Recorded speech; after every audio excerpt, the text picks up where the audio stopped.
Okay. Welcome everyone once again to this continuation. Yeah, like I said earlier, right? Today is just going to be mostly a Q&A session on the topic we've been talking about this week, and that's UX case studies.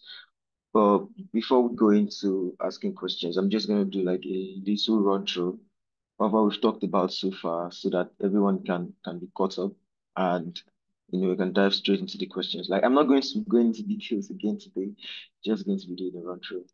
And if at any point you have any questions, please feel free to drop them in chat. We're going to address them afterwards.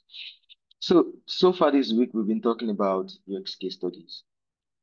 And in the session that we had on Wednesday, I had mentioned that it's your UX case study as a designer is like a transactional currency between you and the recruiters, right? Because literally, these are the two sets of people that need it. Right? Designers need it to showcase their skills. Recruiters need it to be able to assess the skill sets or the skill level of the designer. All right. So the reason why designers have to do it is to give recruiters insights, you know, into what they are doing and how they actually handle problems.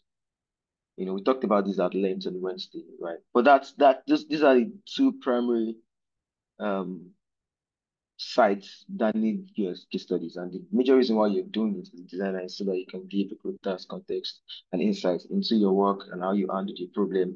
And in order for you to do this, you have to use, texts, images, you have to use storytelling. And that's why storytelling is important as designers because even when you're designing products, right, you're joining your users through, you're telling a story. And then it becomes a little bit more evidence or a lot more evidence when you're creating your case studies because as you would imagine or as you would have seen, case studies can be lengthy. The only reason why anyone will see through the long block of text that you have is if it's compelling enough. So you want to ensure that your storytelling is abs top notch and it's engaging, it keeps people hooked and wanting more. Right. So literally that's the introduction we gave it to Jack's case studies. And then we talked about the fact that you don't want your case studies to be a flat report. You don't just want to start talking and finish talking and then everyone is like, what did I just read? Right. You want your case studies to have an introduction, like a beginning. You want it to have a middle and then you want it to have an ending, which is the conclusion. So the introduction is where you introduce people to the project that you've worked on, give them a little bit of overview, tell them what the problem was, introduce them to the audience, like the target audience that you had in mind, just basically tell us everything about the project. And then the middle is where you go deeper into explaining the process, what I did and how I did it. Who are the people involved? What did each person do? The roles and responsibilities, right? And then you dive straight to the conclusions. Okay, so now based on everything that we did and how we did them, these were the outcomes. These were the results. This is the conclusion. This is what we've learned. This is what we are not going to do again. This is what we are going to double down on in the future. All right. So the reason why we're saying it shouldn't be the straight flat line is that imagine that you're watching a movie and a lot of times when you start watching a movie initially it can be stale, it can be just there. You're not really drawn in yet. It's just I mean but the reason why people sit through the beginning scenes of a movie is because they're expecting that at least after I've watched a couple of scenes, things should start getting interesting. And that's where the feelings you're evoking will now go up, climb higher a bit because the middle is where it gets a little bit more interesting, and then you come down to the conclusion. Sometimes conclusions can be calm, maybe the main character died, or maybe at the end of the day, two friends ended up, splitting or going to different routes. Those are like, calmer endings, but in the middle, a lot of things will have happened, right? So that's how your case study should be. Come with an introduction, then when you're talking about the processes, what you did and how you did them, you want to grab attention as much as you can. You want to make it as compelling as you can. You want to make it as interesting as you can. Tell stories that people can relate to, and then you move on to the conclusion. So that's how your case studies should be structured. And then we went on to talk about the anatomy of a UX case study, right? Talked about the fact that there are seven sections. There are seven very important sections that needs to be in every case study for your case study to be, you know, a standard case study, right? The first one was the overview. We talked about that overview. We talked about um, problem statements. We talked about users and audience. We talked about roles and responsibilities. We talked about scope and constraints. We talked about process, like that's what we did. And we talked about the outcome. Those are the things that we talked about, excuse me, on Wednesday that are important as part of as the anatomy of a case study. And to give a short run through, what that means is that when I'm talking overview, when I say an overview, what I mean is a quick summary of the company or the product. That's what the overview is. Like, give us that. We've done projects at some point in our life, right? When you're working on your project, you have to give a summary where you just give us an overview of, like, there's always a summary section in projects where you talk about every single thing that you've done, but you talk about it in a concise way so that anybody that is reading a summary already understand what your 50 pages, binder is about, right? And that's why the overview is also important because here people might not have time to sit through your 2 or 3 pages case studies, right? You just want to read the overview and see the conclusion. So you have to make sure that your overview covers the important parts. Then there's a problem statement. This is where you talk about, why the project needed to happen in the first place. Like, why? Like, what was the goal? What is the problem that you're trying to solve, right? And then next you talk about your users and audience, right? You should In your case study, you should also account for telling the recruiters who the users were. So if I'm saying I'm building a fintech app or an ag tech app, that's an app that targets, agricultural needs and everything. Who are the audience? Like, do you understand that? Who would use the product?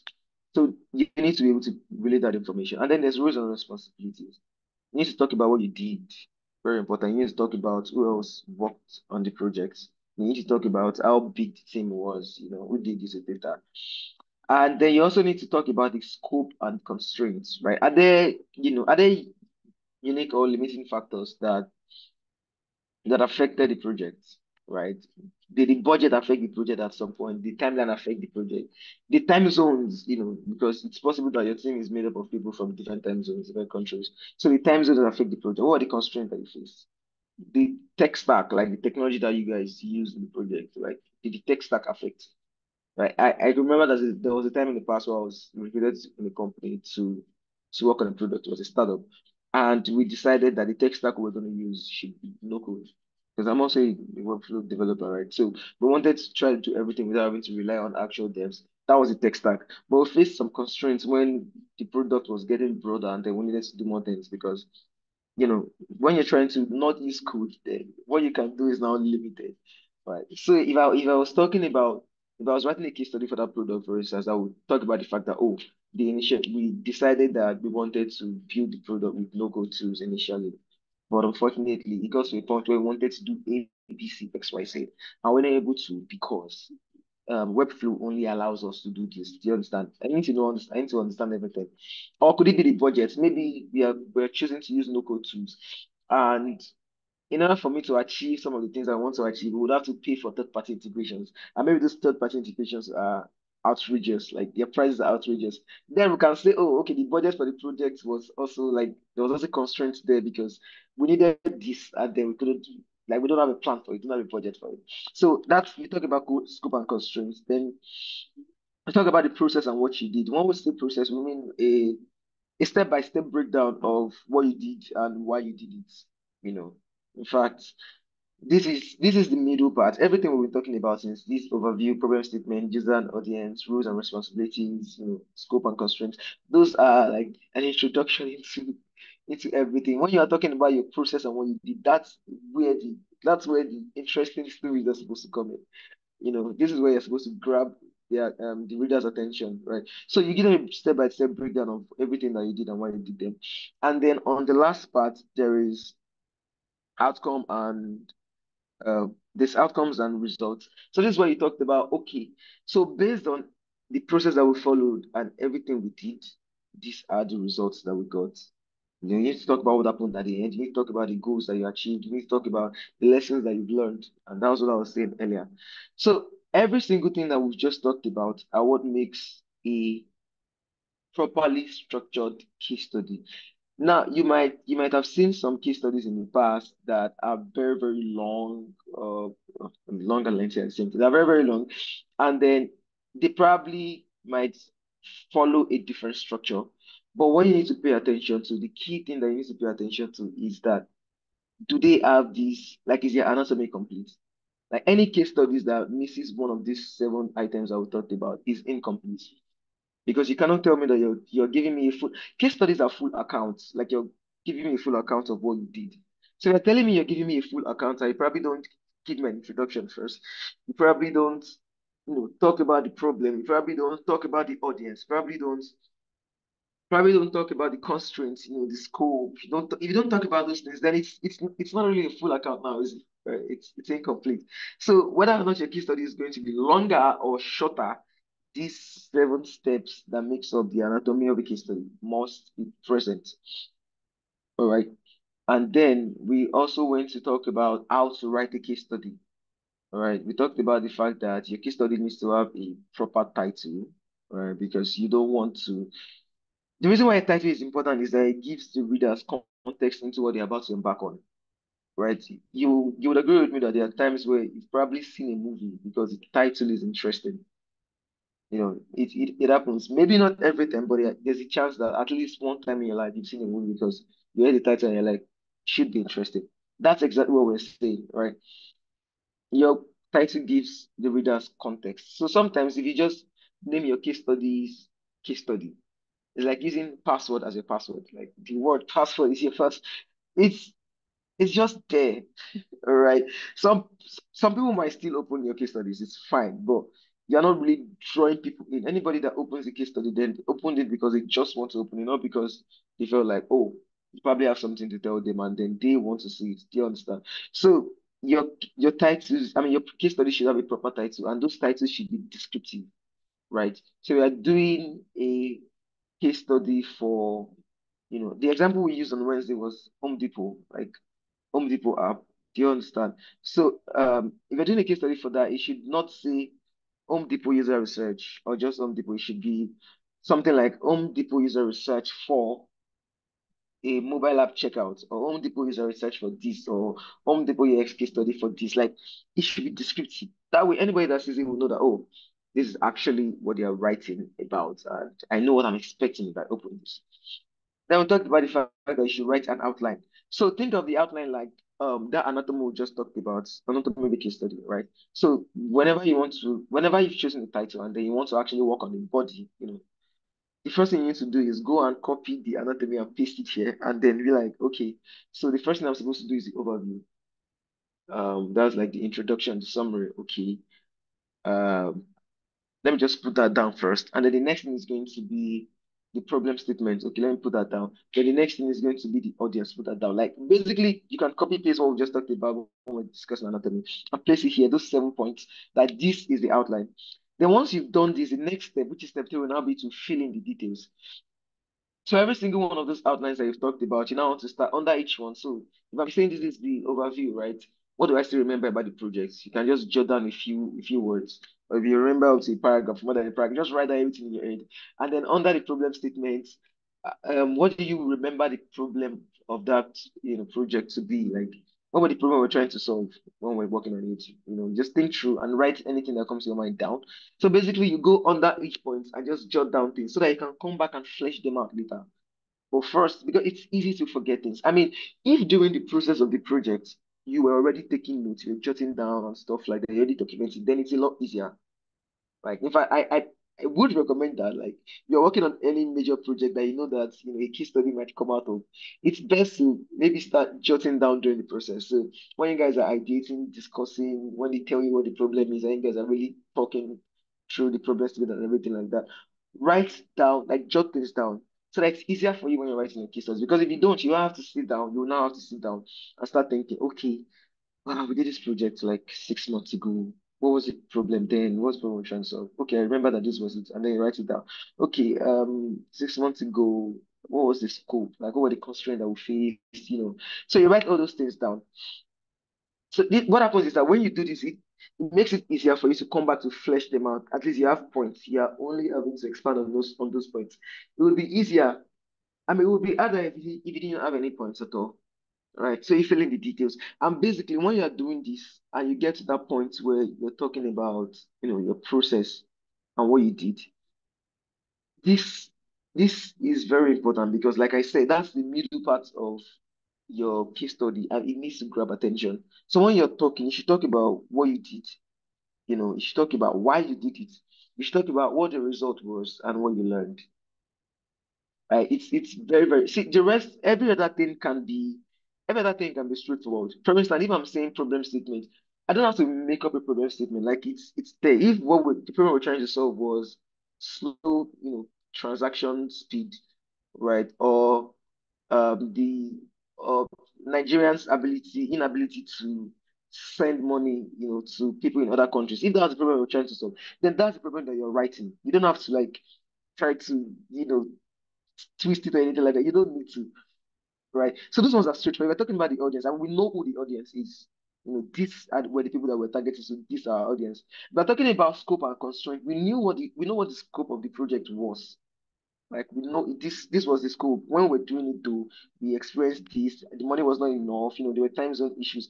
Those things are straightforward. But when you come down to the process and how you did it, it's not necessarily straightforward per se because you need to be careful in how you craft these messages so that people can actually feel what you're trying to explain to them, right? So when you're talking about what you did, it should be descriptive enough, right? You also need to talk about why you did what you did. So if we and I use this example also on Wednesday, right? When we're talking about user research, we mentioned the fact that there are different categories or different methods of user research, right? We talked about the qualitative user research and the quantitative user research, and they will give examples under each one. So, for instance, there are times where you want to work on a project, and then when you want to conduct your research or your survey, you use a form, right? You use a Google form, slap a couple of questions there, and send it to your audience. Maybe it reaches about 100 people, and then you ask me 100 people, okay, would you rather use this app or that app? And then they give you an A or B answer, right? So another question might be, oh, would you be willing to pay for this or not? And then they give you responses. What happens is that when you get those feedback or those responses from the form, those data like come in structured. And that's why, and this falls under the quantitative research where you can bulk send stuff to plenty people and get a lot of data back, right? And those data are going to come back structured. A lot of us have used Google Forms before. When you send out surveys or something, like when people feed and you get the response back, you can see it. You can see, oh, 50% of people chose A, 50% of people chose B. And for question two, 80% of people chose A, 20% of people chose B. This data are structured, right? So that is a method under the quantitative. That's an example of a quantitative method of user research. Now, when we're writing the case study for that kind of project, oh, I did user research. You say things like, oh, we did user research, and then the method that we use is a quantitative one where we send out a survey and got 1,000 responses, and based on those responses, we're able to make A, B, C, X, Y, Z decisions. Now, the next question is, okay, you did that, right? Why did you use that method? Right? I mean, you've told me what you did already, right? You've told me that I get it, but now the question is, why did you use it? Then you now have to go deep into explaining the thought process behind. You have to go into explain the thought process behind choosing that method in the first place, right? And then once you've done that, the next thing is, okay, after you've chosen that method, what were the results? So I've told you what I did. I've explained why I did it. And now I'm talking about, okay, the result I got from this, what are the results you achieved, right? You just need to talk about that. And then the next thing is you need to tell us what you learned, right? You can see why this part is a little bit tricky because it's the main juice in everything. If you get this part wrong, then every other thing just feels like I'm not feeling this. Like, what are you doing? Do you understand? That's how it comes off to the recruiters. So you need to ensure that you answer this question and you answer them completely well. What did you do? Why did you do it? What was the result? And what did you learn? And everything will just these four things I talked about are under the process. When we're talking about the process, I'm breaking everything down. Let's talk about these things at length. Now, I'll give an example on Wednesday where we said there's an example where somebody is writing their case study, and then when they're talking about what they did, they said something like, we did usability testing on the checkout of the Home Depot mobile app. Like that's what we did. And then they moved on. The issue with that is that you just told us that you did something. We don't even understand why. We don't understand how. We don't understand what happened after you did that, right? And then we give another example that is a little bit more lengthy, where someone says, so in order to evaluate the checkout of the Home Depot mobile app, in order to do it, which means before I move, if I'm telling you what I did, I'm giving you like a context. So in order to evaluate the new checkout of the Home Depot mobile app, we relied on usage metrics in conjunction with 8 usability tests. So now I'm not telling you like how we approached it, like we relied on this and this, right? Which allowed us to gain deeper understanding through combining both quantitative and qualitative information, right? It's a little bit more descriptive. You get to understand that this person actually knows what you're saying.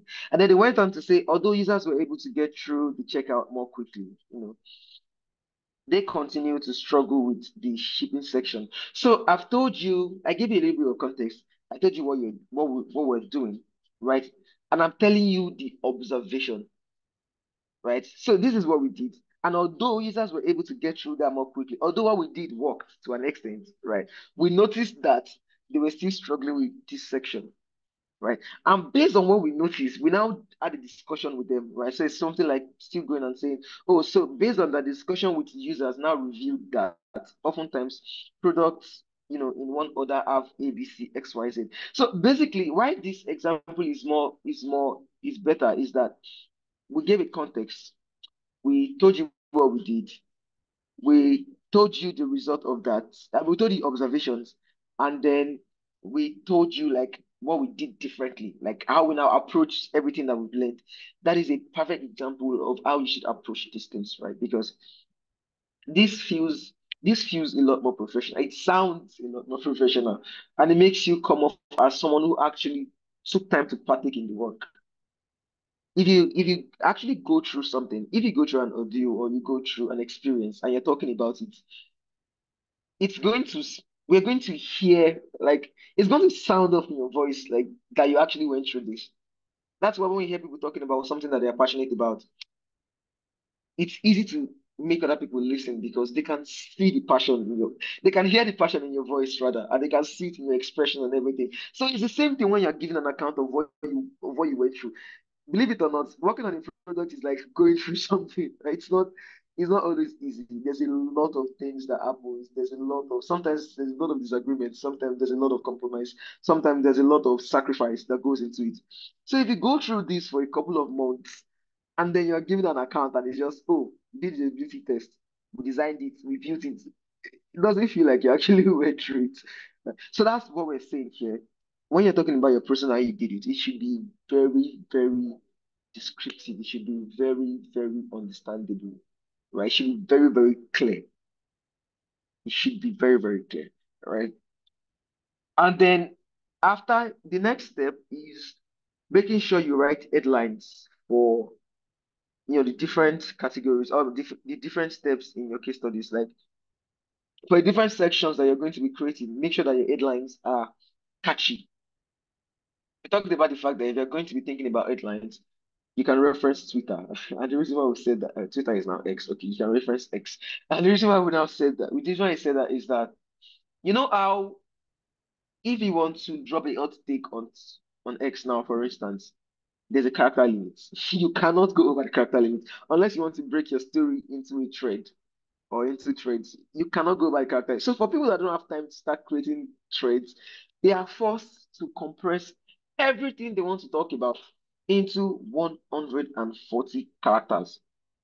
Right? And A is a character, B is a character. So it's not even 140 words, 140 characters. Even when you add spaces, they count as characters. Right? So you need to be careful in how you put these words together so that you can be able to pass up your points across in this constraint of 140 characters that Twitter has placed you on or X has placed you on. So that's what we're saying.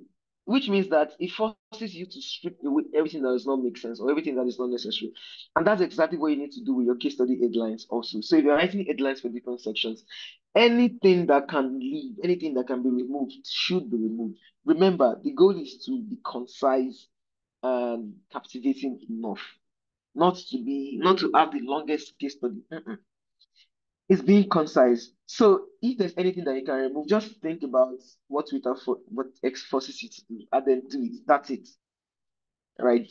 Do it. If you're writing your case study headlines, ensure that it's crisp, it's straight to the point, it's clear, not a three lines or a four sentences headline.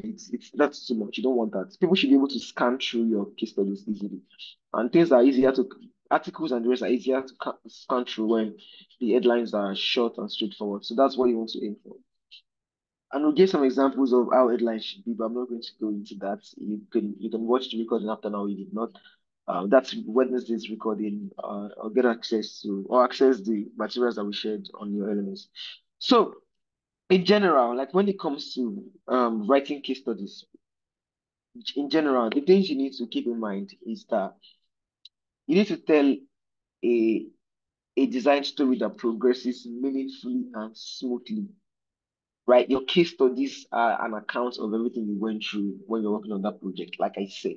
So when you're telling the story, when you're giving a recount of what happened, it should be as straightforward, as meaningful, and as progressive as possible. So you don't have to go out of point. You don't have to start talking, going up and about, beating around the bush. No. If your audience were farmers in the rural areas, then that's what you're going to write. Oh, the target audience of this project are farmers in rural areas. Finish. If your audience were farmers in the rural areas that are experiencing a particular thing, then that's exactly what you get. Do you understand? That's exactly what you want. So you don't just make it as straightforward as possible, make it as clear and concise as possible. And then when it gets to that part where you talk about what you did, then you need to ensure that your storytelling is compelling enough. Tell us based on this, we did this, and based on that, we observed that this, and based on this observation, this is what we did, and based on these changes that we made, we're now able to achieve this. Like it needs to be clear and it needs to progress. I'm telling you, I'm giving you context. I'm telling you what I did. I'm telling you why I did what I did. I'm telling you the observations from what I did. I'm telling you the changes that I made from those observations, and I'm telling you the conclusion, the end goal of everything. Progressive, straightforward, meaningful. Don't forget. Then you should also learn to. This is quite similar to what we just said. Rearrange your accounts into a straightforward narrative. It's similar to what we literally just said. And then next thing is reinforce each what. Like every time you say what you did, reinforce it with a how and a why. We also talked about that. So if I'm saying, oh, I did I sent out a survey. That's what I did. Question is, how did I do it? Sent out a survey by creating a Google form and going to all the groups that I'm in, and then I shared them and I prompted people. I posted them on my status. I prompted people to join, sent code emails, asking people to fill the form. That's how I did it. Why did I do it? Oh, I did it because in order for me to know if this app is going to be viable or not, I need to get responses from hundreds of thousands of people to be sure that the majority of them would actually want this app to be in existence. That's why. Finished, right? So reinforce every what as a like every what you do with a how you do it and a why you do it. And then you need to support your text with the most appropriate visuals. So if I'm writing my case study, I'm talking about the wireframing sections where I was drawing up the structure. The picture I'm going to use for that section should be a picture of the actual wireframes that I created. Not a picture of a mock-up that somebody created 50 million years ago, or a mock-up that a friend of ours created. I would think, oh, this thing looks cute. I need to put it in my case study. That's not going to work. If you're saying that you did something, the visuals that accompany it should complement it, should be related to it. So when you're writing your case studies, it's okay for you to take pictures of the paper that you drew those charts on. It's okay for you to take pictures of your board, the board that you wrote your thoughts on. It's okay to take pictures of the post-it notes that you use, or the sticky notes that you pasted on the wall, just so that you can get your thoughts clear, right? It's okay for you to export your flow charts. It's okay for you to go outside and take pictures of places that you're trying to imagine that you are working on a ride hailing app for people that get stranded at night, blah blah blah. Like it's okay for you to go outside like at night, like where those people are actually stranded, and take a picture and be like, okay, this is how it looks at night. This place gets very rowdy. People are stranded, they don't have, a way to get home. And that's why I'm working on this problem. That's why I'm trying to solve it. Like that makes sense. Do you understand? That's different from when you just go and get a random picture from someone just because it looks good and then slap it on your portfolio. It doesn't help. And feel free to use your design tools. If you go with Canva, if you go with Illustrator, if you go with Photoshop, right? Whatever design tool you're good with, feel free to use them to actually customize those visuals, right? Feel free to use them to customize those visuals to make those visuals look as good as possible. Feel free to make them look as good as possible. But the point is, you need to support each text with the most appropriate visuals. That's important. So you're talking about wireframe, you're talking about user persona. Support them with the actual images of these things. We gave an example last week of a case study that actually covers all these things that we talked about. I probably will share the link again after now, but you can go through it at your own time. Then balance every high with we. So um, balance every high with to acknowledging members' contribution and share victories and setbacks. So if you worked on a project, but you didn't work on it alone, the fact that you're the one working on the case studies doesn't mean that you should take all the credits, right? In fact, there are some projects that you would write about that even if you don't acknowledge other people, anybody that sees that project or sees the accounts will be like, nah, you did not do this alone. Like there are other people in the team. So why did you not talk about them? Right? So when you're writing your case studies, don't be scared to give people their credits. People that actually worked on it. Give credit to the devs that built it out. Give credit to the designers. Give credit to the researchers. Give credit to everyone that is involved in it. And talk about what everybody did. These are the things that I did. Then this person did that. This person did that. Like nobody is going. It's not going to be any less yours because you gave other people credit for the work or the um participation that they did.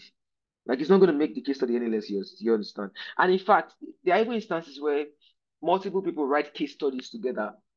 Maybe four designers worked on the project. Excuse me. Maybe four designers worked on the project, right? And they decided, oh, let's work on the case studies. The four of them can work on it together. So and they share it, they split the work. Okay, I'm gonna write about where we were. I'm gonna write about the project, the problem statement. Oh, you write about you write about the audience, you write about the scope, you write about the conclusion. And then everybody can decide that they want to come together to write about the process. But yes, there has been instances. In fact, there are a lot of instances where designers write case studies together. And in that scenario, of course, like it's easy for them to now give credits to everyone. Because if me and you are writing a case study and I'm writing and I'm not giving you any credit, that case study is not going to fly. So I'm going to write and I'm going to show you, okay, look at what I wrote about what you did, look at what I wrote about what I did, and then you guys are going to be in agreement. But that's how it is. Your case studies should cover team members' contributions, cover the setbacks, like cover everything. So that people will know that recruiters know that humans know that designers are not robots. Like we are not robots, we are humans. Sometimes we go through burnout, sometimes we go through stress, sometimes we go through creative block. Sometimes we have to ask for help from a friend. We do all these things, right? So you coming off to come and sell yourself as a one-man army is not necessarily going to guarantee you the job because anyone with proper like startup experience or product experience knows that that's not feasible. At some point, you're about to run into some things that you need help with. So be sure to give credits where credit is due. And you shouldn't, the fact that it's your case study and on your account doesn't mean it should be an I kind of thing. It can be we, it can be the team.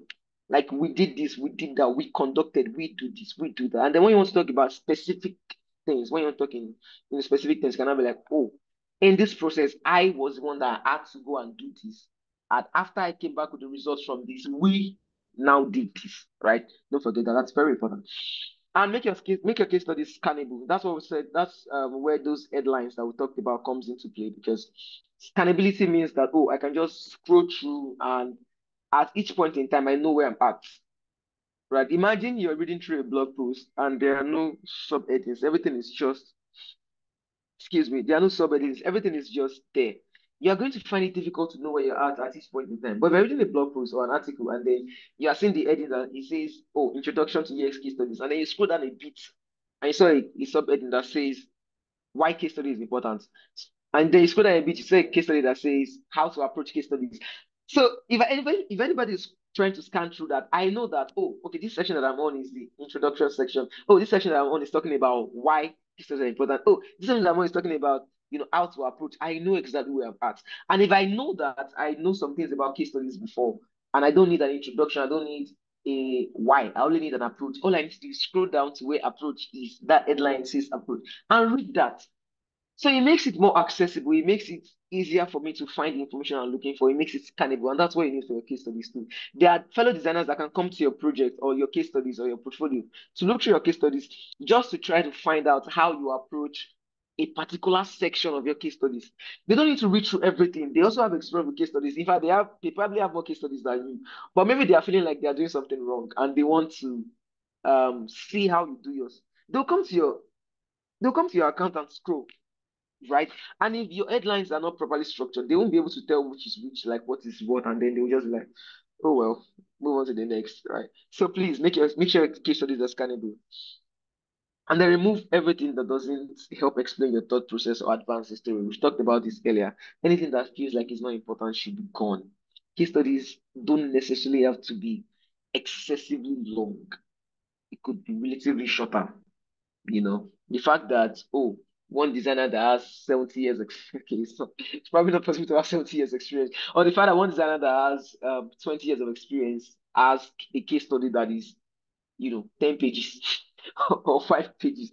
It doesn't mean that you need 10 pages or 5 pages to land that rule that you're looking for. No, he probably had a lot to say, and that's fine for him. I mean, someone that has 20 years of experience is obviously not looking for like jobs per se, right? They've got to the point in their life where they're like, it is what it is. But you might be at a point where you still need recruiters to be able to sit through, and you probably might not have anything to show for it yet, because a lot of times, so if recruiters hear that, oh, this person has 20 years of experience, they probably would not even spend so much time trying to interview anything, because it's like, I mean, your experience can speak for you.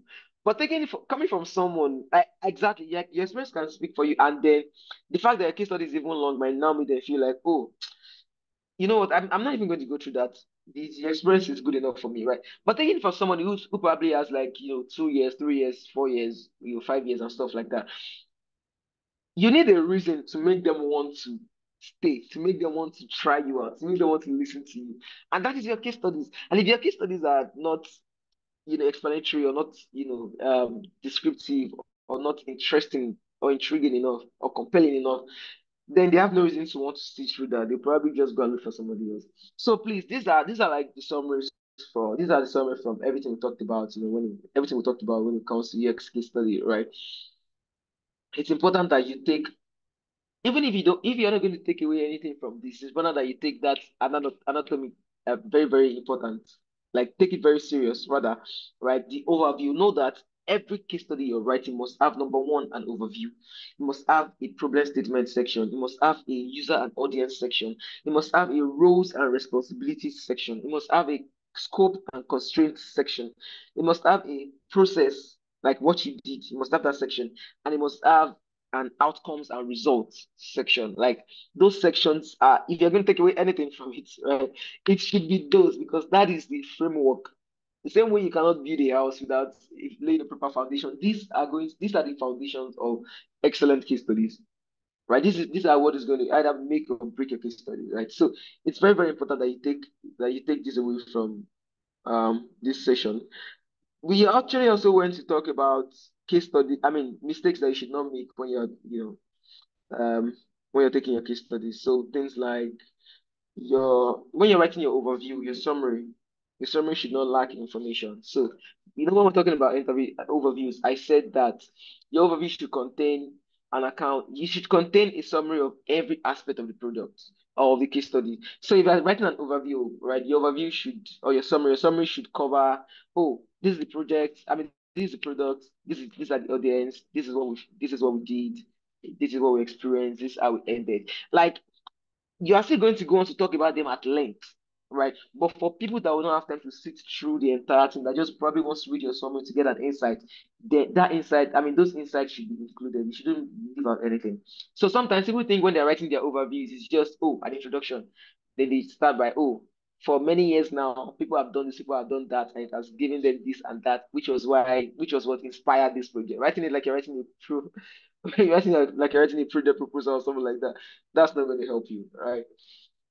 I don't need plenty of necessary backstories. Just tell me, give me a summary of everything that this case study contains. Let me see them in maybe one page or something like that. And then you can go on. So for anybody that wants to keep reading, they can go on to start, reading through all the pages and everything. But your summary should not lack the appropriate information that is needed. There's sometimes when people write case studies, they share only their methods and tools. So they say, oh, I use the qualitative user research method and I use Google Form as my tool. That and they end there. But the question is, okay, fine, you use this method, you use this tool. What were the findings? Like, what were the outcomes of these tools that you used? You understand? So some of that it's better if you say things like, oh, we use this method and this is the tool, this was the tool we chose for this method that we went with. And by using this method, we're able to get so thousand responses, with 50% of those responses validating the idea that we had, and 50% negating the idea that we had. So based on that, we had to go back again to use another method to do another thing, which gave us a result that helped us realize, that this is valid, this is not valid. Tell us those things. Don't just come and tell us that you did user research or you used Google Forms or whatever else tool they are out there to take surveys. Like, it's not enough. They think it's enough, but it's not enough. So you don't want to make this kind of mistakes that these other people are making. Like, give proper accounts, help us understand everything that you're saying completely. You're using this method, you're using this tool. Tell us how. I mean, tell us how, tell us why. And what were the findings? What did you arrive at? What were the conclusion? What were the outcomes? We need to know these things. Then sometimes people think about case studies in steps. They just, oh, step one, I did this. Step two, I did this. And what is running through their mind is that once I've passed a step, there's no need for me to go back. Like, that's it. So if I'm talking about it, so for instance, look at what we've been doing where when we were talking about the approach, right? And then we left the approach to start talking about, the steps. I still go back to reference the approach. Like, I've gone back to reference the approach like a number of times now, just during this conversation. And that's the thing, that is what is expected, because your the product process is not linear. It's not just straightforward. There are times where you would have done research, designed a feature, and then engineers are building. And it's at that point when they are building that the company will realize that, oh wow, there's going to be a problem here. And then you have to go back to the design phase and make changes and come back to the development. In fact, there are times you have to go far back to research, you research things again before you come. In fact, there are times where you are in development phase, but you're experiencing something, and then the developers have to pause development, and you're not coming back to design. You now have to go back to the user research phase to research some things and get some findings. Based on on those findings, the developers can now continue their work. So you see that we jumped is like research, design, development, but then we jumped design. We went from development back to research, and from research straight forward to development, leaving design in the middle because we did not have to come back to design. So that's the thing. It doesn't always happen in chronological order, like that step one, this step two. No, there are times where you need to reference other things, other steps. So that's the thing. When you're writing your case studies, the fact that you've written the introduction, you've written the middle, and the conclusion doesn't mean that you have to stay in conclusion. So in my conclusion, I can say something like, oh, in conclusion, based on the fact that we used, you know, a qualitative method of user research when we're doing this, and during the design process, we did this, we can conclude that. So I've referenced like two other steps now, even though I'm in the final step, right? So don't always think about it like, oh, because I'm in conclusion, it should just be in conclusion, the product worked. No. You can say in conclusion based on the fact that we had to do this, that. Like, that's very, very important. So yes, don't always think about the steps in your case studies in chronological order. No, it doesn't have to be just step one, step two, step three. You can reference other steps. You can reference other steps. Then some people make a mistake of writing too much. Now, like we've been saying, I know it might get like a little bit confusing, saying that, oh, there are people out there that have written good case studies and theirs are like 5 pages. And then there are people out there that they write 5 pages case study and then it's rubbish. And there are people that they write 2 pages case study and it's very, very good, right? See, the length differs, honestly. But whether or not yours is going to end up longer or shorter, you need to keep it at the back of your mind that as much as you can, to the best of your ability, you need to chip away the things that are not necessary. Anything that doesn't really help or that can be removed should be removed, really.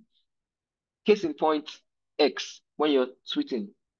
Or is it when you're Xing now? That's weird. Do you tweet on X or X on X? Anyways, but when you're like dropping a hot take or something, right? You you are forced to like think about, oh, what are the things I can remove from this sentence or this paragraph that I'm writing? So you're when you're writing your case study, you should also think in that way. Don't write too much. It doesn't have to be 10 pages. It can be, if it ends up being 10 pages after you remove things, fine, right? But aim to not write too much. And then it's just stock photos. Now, I'm not going to sit here and tell you um using stock photos generally is bad. It's not. We use it every day. In fact, designers can't necessarily work completely without stock photos. We see them every day, whether it's in your product design or graphic design and everything. But when you're writing your case studies, you need to be careful not to use stock images because when you do that, what you need to realize is that I also discussed this on Wednesday, is that there's a high chance that the person that is going through your case study have seen that stock photo that you're using somewhere. Maybe they saw it in a banner, or they saw it in maybe their church program flyer or an event flyer or something like they've probably seen it somewhere. So if you're saying, "Oh, I worked on this, this is the mock-up, this is this," and then what they are saying is, hold up. I've seen this picture before. This is not your work. This is not your picture. Where did you get this? Like, of course, they're not going to reach out to you and tell you that, but they're going to be like, okay, no, nah, this person is lying. Like, this is not yours.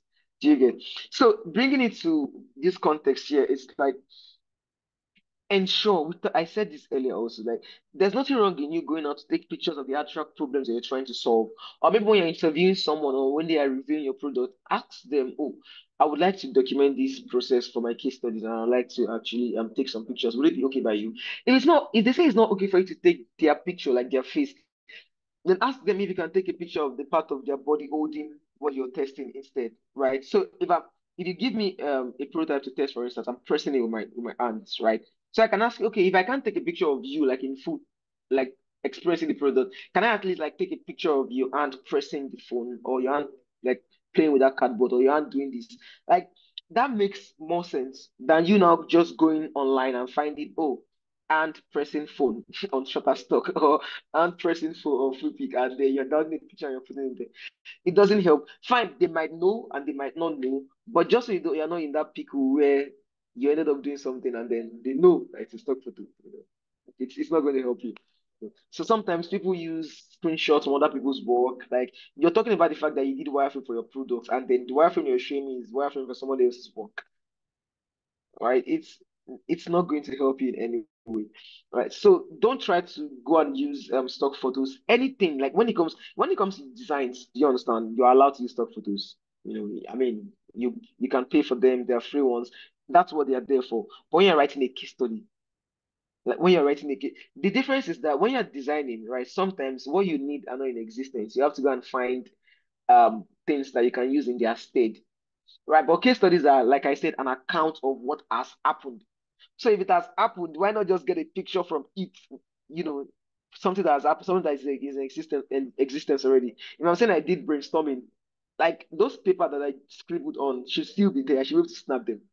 Right. If I said I wrote on a board or something like that, I should be able to snap that board because I mean it should be my board, no? Right.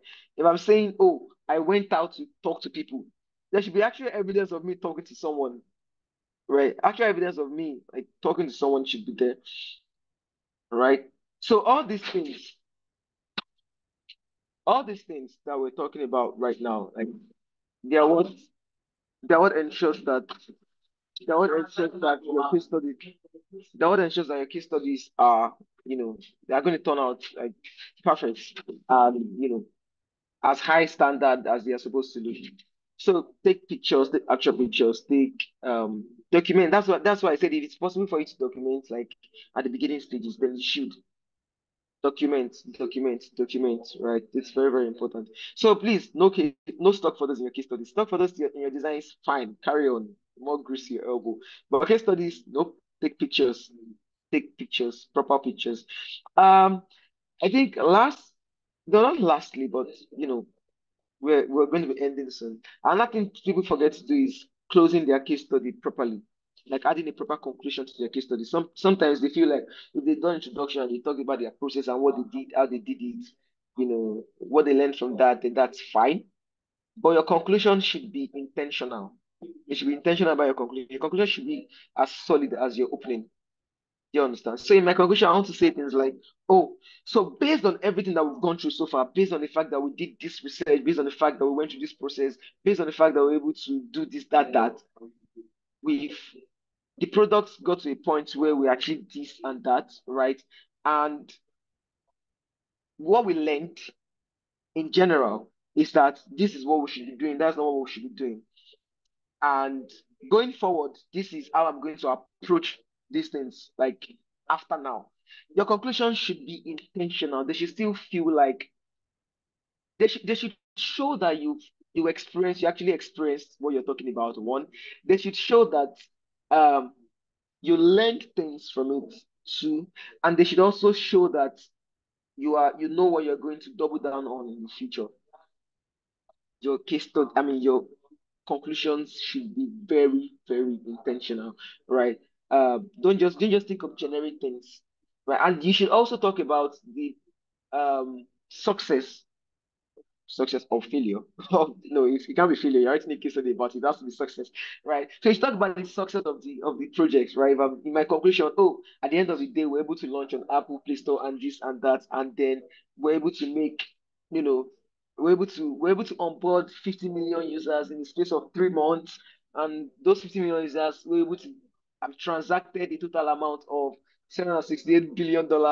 This crazy amount that people are always proud to brag about, right? But your conclusion should contain everything. It's not, I've seen case studies or supposed case studies where their conclusions are just mock-ups of the product. They started with an introduction, they told us a little bit about it, they told us a little bit about what they did, and then the remaining section of that case studies were just pictures of the product, mock-ups, mock-ups, mock-ups. If I wanted to see your mock-ups, I would go to Beyonce, I would go to your Dribble or something. Like, I'm here for your case study. Your case study should be a case study. You understand? Yes, mock-ups are good. They help, show the beauty of the product that you've worked on, but don't get carried away with them. The essence of a case study is not mock-ups. The essence of a case study is giving a full account. So please give a full account properly, right? Um, and last but not least, being the only one who did the case studies. Last but not least, being the only one who reads your.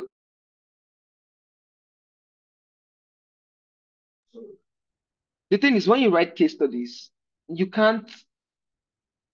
See, generally, when you work on things by yourself on your end, it's very, very easy for you to believe that you've done the best things in sliced bread, right? Any designer here that has worked on a product or a project that they are proud of will tell you that, look, I did good, this is nice, this is that.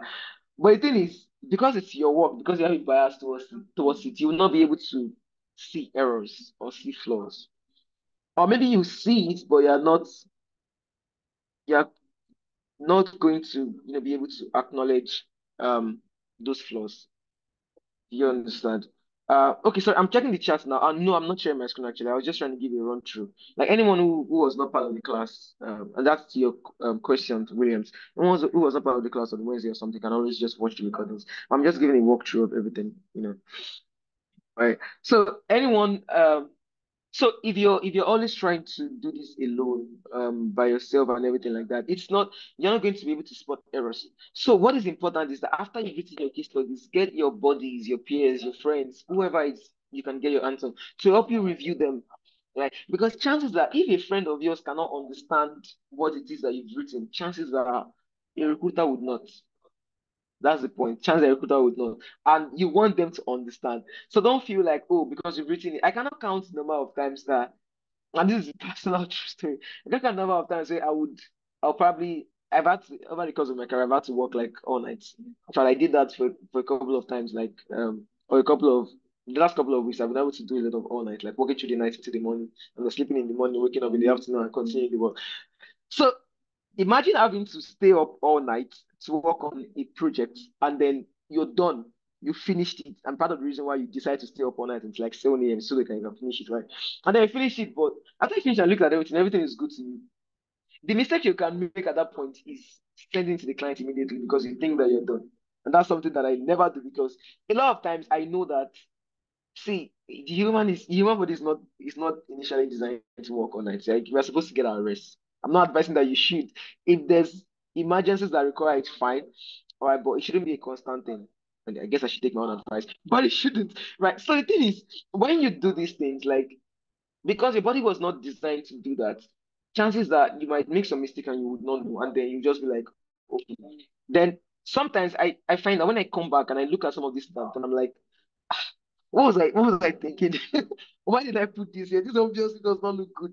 And then I have to like change things. Of course, it's not like I have to start everything from scratch. I'm changing things and just fixing my nothing. But the point is that when I finished, everything was good in my sight, right? And then I came back here and then like, okay, not everything is good. This doesn't look great. I need to make it great. And then I have to come back to work on it. So that's what we're saying. It's the same thing with case studies. After you've written, no matter how good you think it is, even if you spent months on that case study, have someone read it. If you have nobody around that can read it, then that's fine. Give yourself time to always come back to it. So take a break, walk away from it, give it like a couple of days. Nobody's rushing you to put your case studies out there. It's better for you to put something that is great out there than you should go and rush and put something that is subpar or a mediocre out, right? So take your time, give yourself time. Oh, okay, today, tomorrow, I finished it right now, but today, tomorrow, I'm not going to touch this. I'm going to work on other things, have fun, decompress, then come back. When you come back, read through it again and give yourself time still. Like you can do it like 3 or 5 times. Nobody is rushing you because a good case study, the I think a number of you on the call on Wednesday, okay, when we're looking at Simon Pan's site, he has just four. Simon Pan is an experienced designer, has been designing long before I started designing. Right? The, the dude has just four case studies on his site until today. If any recruiter goes to that site and reads those case studies are, if, in fact, only one of them is enough for him to get hired. Only one of them. Simon Pan, I'm going to send the link here after now, don't worry. So that you can go through. Only one of them is enough to get him fired because he got everything down to a T. Like his images are actual. Like he took those pictures with his camera.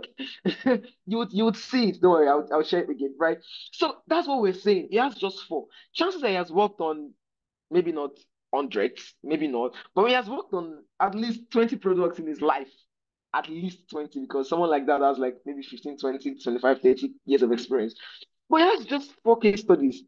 That's what I'm saying. Like nobody is rushing you to quickly. The fact that you have 20 case studies doesn't mean that you are the done or you've arrived. You don't need that. That's why sometimes you see designers say they don't even have a lot of projects on their portfolio. They probably have like four. And those four are solid, man. Like extremely solid. So don't be in a rush to just try to. I know there's this thing out there that says, oh, you don't have to start well, just start from somewhere, blah blah. See, not with your case studies. Your case studies are, look, this is the project that I did, this is what I learned from it. It's a big deal. So if after going through your case studies, I can't see a point, it means that like I can't see a point in hire you either because if this is what your skill set can produce, then why should I risk it? Right? So when it comes to you practicing, learning how to design, trying new things, all this 30-day challenge, trying to design new things every day, that's perfectly okay. That's fine. That's, I mean, I even advise it because the more you practice, the stronger you get. But when it comes to case studies, you need to be deliberate and intentional about it. Do not rush. It's okay if your case study takes you months. My portfolio site took me years. I'm not even joking. Like I've been building sites for people for a while, but mine was never finished. I would design something, I would come back and be like, this is trash. So it took me a while. It was not until recently that I eventually finished and then I launched it. And you will hear this from a lot of other designers also. It took them time to finish it because they know that it's better for me to, when it comes to showcasing my skill, like professionally, Not that, oh, I'm coming on Twitter, I'm doing this everyday posting because I'm trying to improve. No, when it comes to showcasing my skills to potential recruiters professionally, I cannot get it wrong. Do you understand? So rather than put out something out there or trying to work on mediocre projects and be able to brag that, oh, I have 20 projects in my, nah, I don't need it. Four is enough. Four solid projects are enough. Four solid projects in different niches. Maybe you work on one on SaaS, work on one on educational technology, work on one on agricultural technology, and work on one of, I don't know, any other, right? Or e-commerce, work on one on e-commerce. As long as those four are solid, you're okay, you're good to go. Don't let anybody come and tell you, oh, you need to have on now on trades. How many do they have? And the sad truth is that it's not even all the projects that you work on that you're going to be proud of, because there are times when you work on things and you have to conform to what the client wants, to what the client needs. They are the ones paying at the end of it. They say the client tells you, I don't want this, do it this way. Unless unless you just don't want to work with that client, or unless you feel like, nah, rather than this, I'll just work with you, then that's when you work with. But even me personally, there are times there are projects that I've done that I'm not proud of, that I cannot even showcase because I'm not going to claim this. I wanted to do something different. Clients made me do this. So it's fine. Pay me my money, I'll do the work to the best of my ability as you want it, and then you can do. But I'm not going to put that project on my portfolio. So chances are it's not even all the work that you've done that will make it to your portfolio. And that's fine. So that don't let anybody say, oh, because you need like 100 works in your portfolio, every single thing that you've done should be here. That's a lie.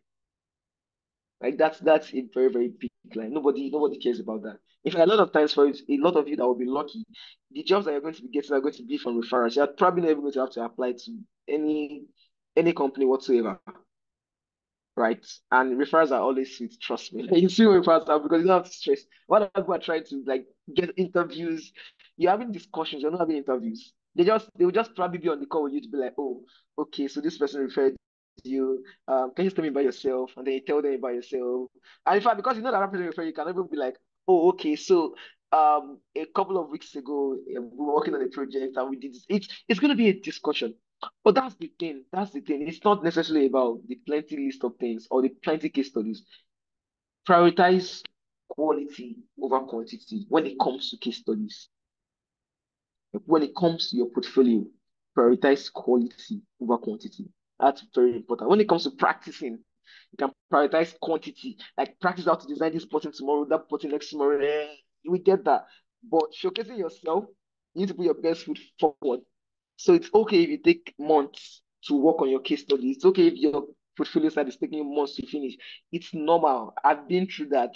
A lot of us went through that. And a lot of us are still even going through that because portfolio is never finished. You always see things that you want to fix and you want to change. Do you understand? So there's no pressure really. Keep the anatomy in mind, the checklist, or this overview, your progress statement, and keep those ones in mind. Just know that that's the foundation of what you're trying to build, and actually build up on that.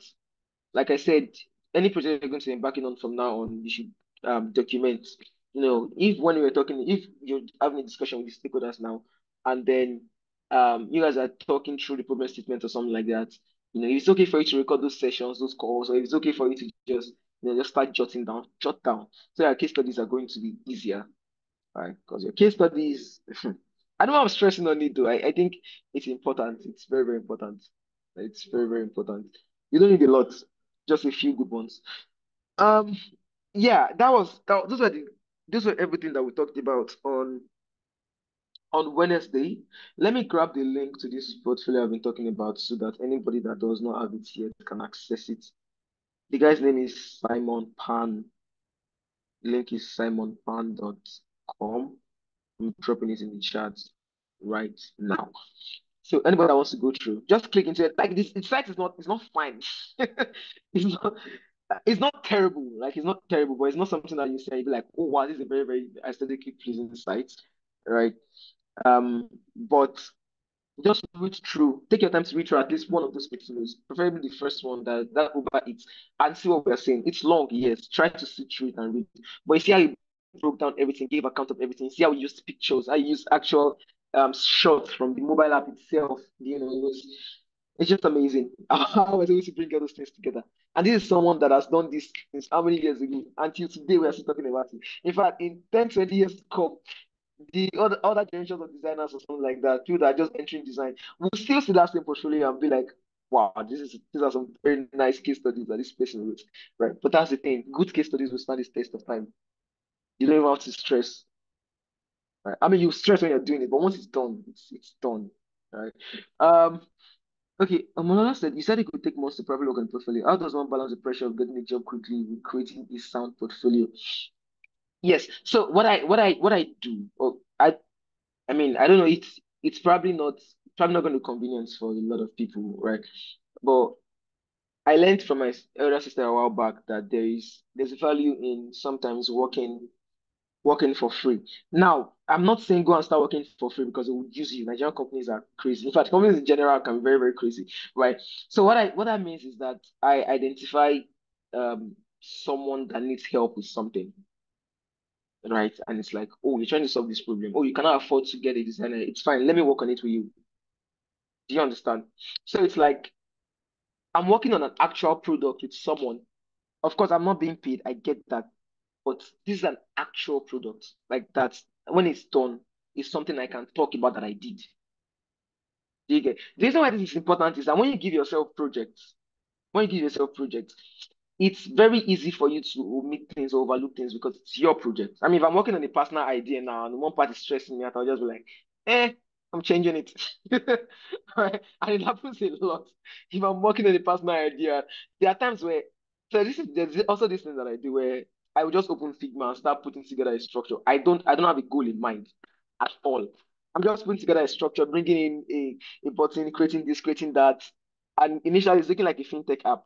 Maybe I get to a point where I'm like, I don't know what to put here. I just start changing it to something else. That's what happens when you're giving yourself project. But if you're actively working on somebody else's vision, somebody else's idea, right, you would not have a choice but find a solution to the problem. Do you get? So your portfolio, right, can take you time to do. Don't rush it. What is important right now? You can work on micro projects that you can still showcase, at least for now. Do you get? You can work on micro projects that you can showcase for now. So in a bid for you to get it, nobody's going to want to hire you if you have nothing to show, obviously.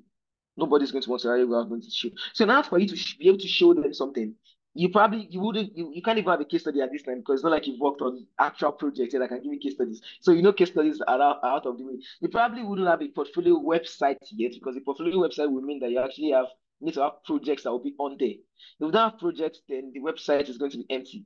And nobody wants, I mean, it's not even advisable to have an empty website. Do you understand? So first things first, if you're just trying to get a hang of all this and you're trying to land a job, what you need to do is solve problems first that people might need. So look at there's this thing a lot of designers where they redesign existing platforms or reimagine it, rethink the UX and everything. You can do things like that and put those on your Behance or something. When I say portfolio, I mean like actual portfolios, like things that people build, websites that they are deliberate and intentional about. For starters, you can do Behance and Dribble. In fact, there are professional designers that still use, Behance to showcase their work. It's fine. But for starters, you can use stuff like that. And what Behance and Dribble helps you with is that the requirements to put things there are not that crazy. Once you work on a project, right, and then you create the mockups and show the wireframes and everything, your Dribble project, I mean, your Behance project look presentable enough. So what you need to do right now is you can start thinking of how you want your portfolio to be, right? And maybe start putting together a structure in Figma or something like that. But there's no pressure to complete it now. What is important right now is for you to get an opportunity. And what can give you an opportunity is micro projects that you can lay your hands on to just do. So if you can have the discipline to give yourself a project and stick to it no matter how hard it turns out and try to find a solution to it and actually see that project through, that's fine. But if you don't have that strength, and when I say we don't have the discipline to, it's not like it's a bad thing, it's hard. Do you understand? It's not like people go through it. So don't think of that, oh, you're lazy, you're this. No, that's not the point. If you know that you cannot do it, right, it's okay for you to not try to get someone that will give you the work to do. Like tell me, like what do you think we can try to solve? Or what are you trying to solve right now that I can help you to? I'll probably do the work for them. No charge, it's fine. At the end of the day, it's something that I can be able to showcase to recruiters that, oh, look, I did this, right? So it's when you've been able to work on one or two projects like that, that you can get case studies from, then can start thinking about, okay, now these case studies are ready, these projects are ready. Let me now work on an actual, professional portfolio that this project is going to be, or these projects are going to be on. Do you understand? Yeah, so that's me. I did this work for free something. I did it quite a lot, try to figure out what to do. And my work for free are not all, were not always for people. Some were also my ideas. Of course, ideas that I ended up changing the scope if it got too difficult. But I did those things and then I was able to show like what have you done? Oh, I've done this. What have you done? Oh, I've done this. And they're like, oh, okay. Oh, okay, this is nice. Yeah, it's fine. Yeah, let's try it out. You know. All right. So does anybody else have any question? I hope that that's okay. Yeah, you're welcome. Does anybody else have any question regarding this so far? Because you are going to have to write a case study. That'll be your assignment. I think that's going to drop this Friday, probably tomorrow. I mean, talk to Shay already. You're going to get that probably tomorrow. To give you a snippet, it's basically going to be writing a case study on one of the previous assignments that we've given you. That mobile app project that we give you, that we told you to design like core screens that actually show you solving that problem. Yeah, that's going to be what you're going to be writing your case study on. So yeah, that's like an expo for those of you on this call. But it's going to drop officially tomorrow. But yeah, like I said, the most important thing here is keeping that structure in mind, that anatomy, the overview, this, know everything that you need to add, and then build upon them. Chicken up. That's it. Um, yeah. So does anybody else have any questions or concerns? Are you confused about something? Oh yeah, if you miss the assignment, you can still work on it. You can work on it and write the case study. Of course, we are grading you based on the case study you're writing, not the fact that you just did the assignments. But that's the point. Is it okay to recreate existing apps and post on Behance? Isn't that still intellectual property? No, sir. Sorry, I don't know if Chico is male or female, but no, right? And the reason is that the reason why I'm saying no, all right, is that a lot of the existing apps today, even a lot of the existing app are they get their ideas or they get some of their insights from other existing apps. It's not it's nobody brings design out of nothing. Yeah, it's always out of something. No matter how crazy or how creative that design, it's always out of something. That's one. And two, when you say recreating, right? If I'm redesigning, like maybe Spotify, for instance, well, I'm trying to reimagine the UX of Spotify, right? That's a project I want to embark on. And then when I reimagine it's obviously going to be, um, look, this is what I did. I reimagined the UX of Spotify. I tried to change this. I tried to fix this. These are one of the problems we're facing with Spotify. Then we switched it by introducing this. And we introduced this because we referred to, um, I will introduce this because, we spoke to a couple of people, conducted this specific kind of research, and we got this specific data, which led us to believe that this is the, do you understand? Like, you can that's actually even a very good idea. You can take an existing app, you can reimagine it, think about the UX problems there, reimagine everything from scratch, right? And write a case study on that, right? So it's not stealing intellectual property part. You're not saying, oh, I designed Spotify. That's a lie. Right? What you're saying is that, look, Spotify has been designed, it's a very good app, but I'm experiencing one or two things that are not really that they were not great for me, and I'm thinking I would try to solve those problems instead. So these were the solutions I came up with. These were the research that I made. This was that. So yeah, you can definitely do that. Find an app. You can start with the easy ones. An app that you think redesigning it or restructuring it won't give you headache, right? Because like I said, you have to pace yourself. Constant. It's the consistency that matters. If there's anyone here that has been trying to design new things every day, like you grow faster than someone that is saying, "Oh, let me just take a course for like maybe 2 months, and after 2 months I will try my hands on it." No, no, design is easier to master, or design gets very easier when you practice constantly. I'm a living testimony of that. Like I do that. That was how I learned. I didn't go to any design school or anything. YouTube was my mentor, my teacher, my everything. That's when I started. I would just watch a video and practice, watch a video and practice, watch a video and practice, watch a video and practice. And then eventually it became, oh, you guys are trying to, let me try to help you redesign this section now. And then I tried it and they're like, oh, this is actually nice. Thank you. We'll go with this. I was not part of the team. I was in another department, but let me try to help you. And then I became somebody that whenever they design something, they'll now come to meet me and be like, okay, what do you think? Is there any way you can make this better? Like, do you think you can? I was still not part of the team.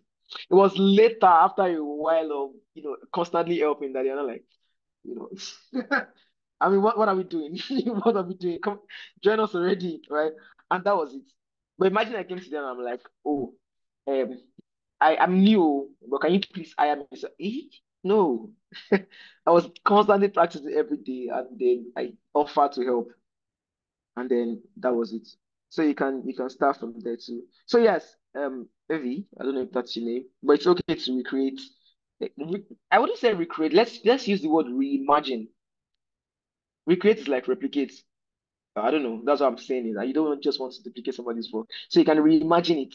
It's okay to use their colors. Like that's fine. You can use the colors, you can use the I mean it's the app I'm reimagining. Like I still want it to look like Spotify. I'm just saying that look, I'm reimagining Spotify. There are a lot of features here that people are finding difficult to use. So let me just do this.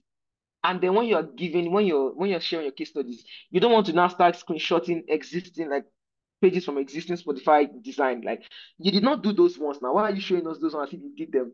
If you're doing the comparison, it's different. So we are comparing, okay, this is how the page currently looks. This is what I reimagined it to be. That's fine. But we are now saying because you reimagine Spotify, you're now bringing screenshots that you actually did not work on any part, like you didn't reimagine any part. Now that's stealing intellectual property. You don't want to do that. So I hope you get where I'm coming from. Is there a template? Ah, there could be. There could be. I would suggest that you follow the anatomy instead. Do you get? Follow the anatomy instead. And because that's what we're going to be scoring you based on, what we're teaching you, right? As you advance in your career, you're going to learn other ways to approach it. Like I said, if you go to Simon Pan's work, for instance, he probably did not structure them how we listed them. He probably did not. He probably had some other sections in between.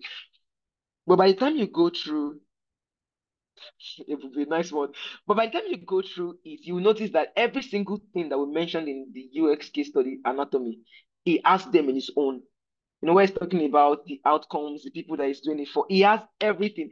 But probably did not structure them chronologically how we structure them. But everything is there. So that's the thing. I can't tell you that, oh, it has to be like, no. The point is every single thing we talked about, like every single step in the anatomy must be present.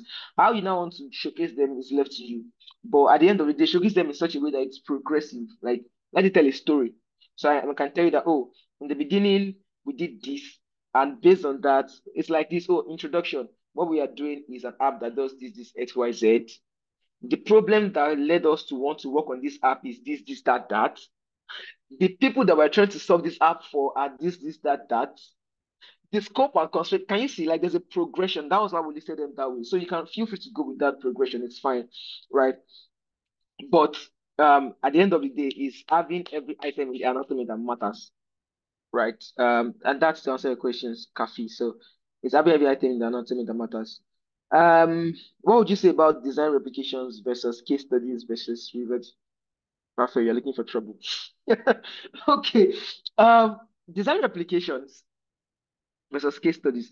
So I wouldn't put them in a versus mode. The reason why I say this is that when you replicate okay, wait, design replication, you're just replicating it like verbatim. You're not changing things. I don't think you want to be doing. See, you can do replications internally. I know I've done that to an extent. Like I have, there are platforms that I see and I'm like, oh, I love this site. I love how it looks, and then I screen grab it, press it to Figma, and replicated it because I just want to be able to. I want to be sure that I could achieve those effects that they achieved. I'm not going to go and post that online and be like, oh, I recreated this or I replicated this. That's stealing. You don't want that. Do you understand? You can replicate designs at your own time, like for your own personal needs, just to be sure that, oh, I can achieve this thing that this person achieved. Or just to be able to understand the thought process behind their decisions. We can replicate. But anything that is going to be going out should be reimagined. Do you understand? If you come and take my work and do an exact replica of that, I'm not going to. I mean, it's one thing for me to try and be like, okay, my work is so good that somebody's trying to steal it. But it's like, why are you doing that though? Like, why? Like, if you wanted to change things, you wanted to reimagine it, then that's fine. You give me credit for the initial work. And that's what people are scared to do. I don't know why that's such a problem, right? I'm giving. Look, yes, I'm reimagining. I'm trying to redesign something that you've done. See, the person that actually did this is Kathy. Like Kathy did it. It's our work. But I love it so much that I want to. I wanted to reimagine some parts of it. I think some part of it could have been better. So yes, kudos to Kafi for working on it. This is what I reimagined. This the person Kafi is going to come and be like, oh wow, you actually did nice in this section. I don't know why I didn't think about it. Well done, well done. Like it's not going to look like a rapport. Like nobody's fighting anybody. But the reason why the Nigerian X Nigerian X sounds weird. Nigerian Twitter or the design Twitter or design X is very toxic nowadays is that you see somebody that will just come from nowhere and steal somebody else's work, and then they are claiming that it's their own, they did it from scratch. And the other is like, senior man, look at my work now. You took this from my portfolio. Why are you lying? Drama, yeah, I beg. We don't want this drama, I beg. So you don't have to do all those things. No, give them credits. It's their work. I'm not trying to. You did it. It's fine. But I'm saying that, oh, you've done this. But I'm trying to reimagine some parts. But I'm trying to do like a variant to imagine, get inspiration from. Give them credit. Why these people come out to complain is that you take, in fact, why they come out to complain is that you will reimagine their work. It's still looking like they can see it, like they know. But you're claiming that no, I did this one from scratch. Now, senior bros, are you whining me? Right? It's not going to work that way. So please stay away from anything that can affect your mental health. See, design Twitter or design X is a very toxic place. I'm not going to lie. It's a very, very toxic place. So you don't want anybody to come and drag you unnecessarily. You don't want anybody to tarnish your image or tarnish your name or anything. Give them credits. And if you are reimagining something and you're trying to put it out there and put it as a case study and stuff like that, talk about it. Oh, this person did this person did that, stuff like that. Yeah. Yeah. Funny enough, you can even decide that before you post it online, you can work on it, like work on that replica, then chat up the person, you know, all these things are just so that you maintain a very clean reputation online. Like shout out the person, hey, Alpha, I went to your project, I saw this, I liked it a lot, and I'm working on something. I'm trying to reimagine some part. I don't know if you have some time to go through it. Allow them to check. So that when you come online to post, in fact, they're even going to be sharing the post for you. Right? Because it's like a rapport. We did this internally. Like we've done it in secret before. Like me and you planned it. So if I'm posting it now, you're not going to come and drag me. If anybody comes and say, "Oh, this looks like Ibube's work," it will come and be like, "Oh no. I did an initial version, the E10 which whose name can I use here? Then Esther came to reimagine it, right? I did an initial version fine. Yeah, it was my work, but she came to reimagine it, and then I actually like what she did. She made some adjustments and everything. I think it's nice. They'll be the ones fighting for you, right? And then from that, you start getting some more traction because in as much as I say a lot of things, like I'm an advocate of word of mouth to get gigs and clients, there are people that get their own from actually advertising themselves. I don't know how to do that. I barely ever do it. Mine has always been referrals, right? But I know people that that's how they get their opportunities. That's how they get their gigs. And I can't compare myself with them because we're all different people, right? So if you have found yourself to be the person that is able to sell themselves to recruiters, look, I can do this is my work, then that's fine. Then you want to ensure that your reputation is flawless because you don't want somebody to be going through your works or your page or something and seeing that, oh, they are dragging this guy today, they're dragging that lady tomorrow. Nah, you don't want that.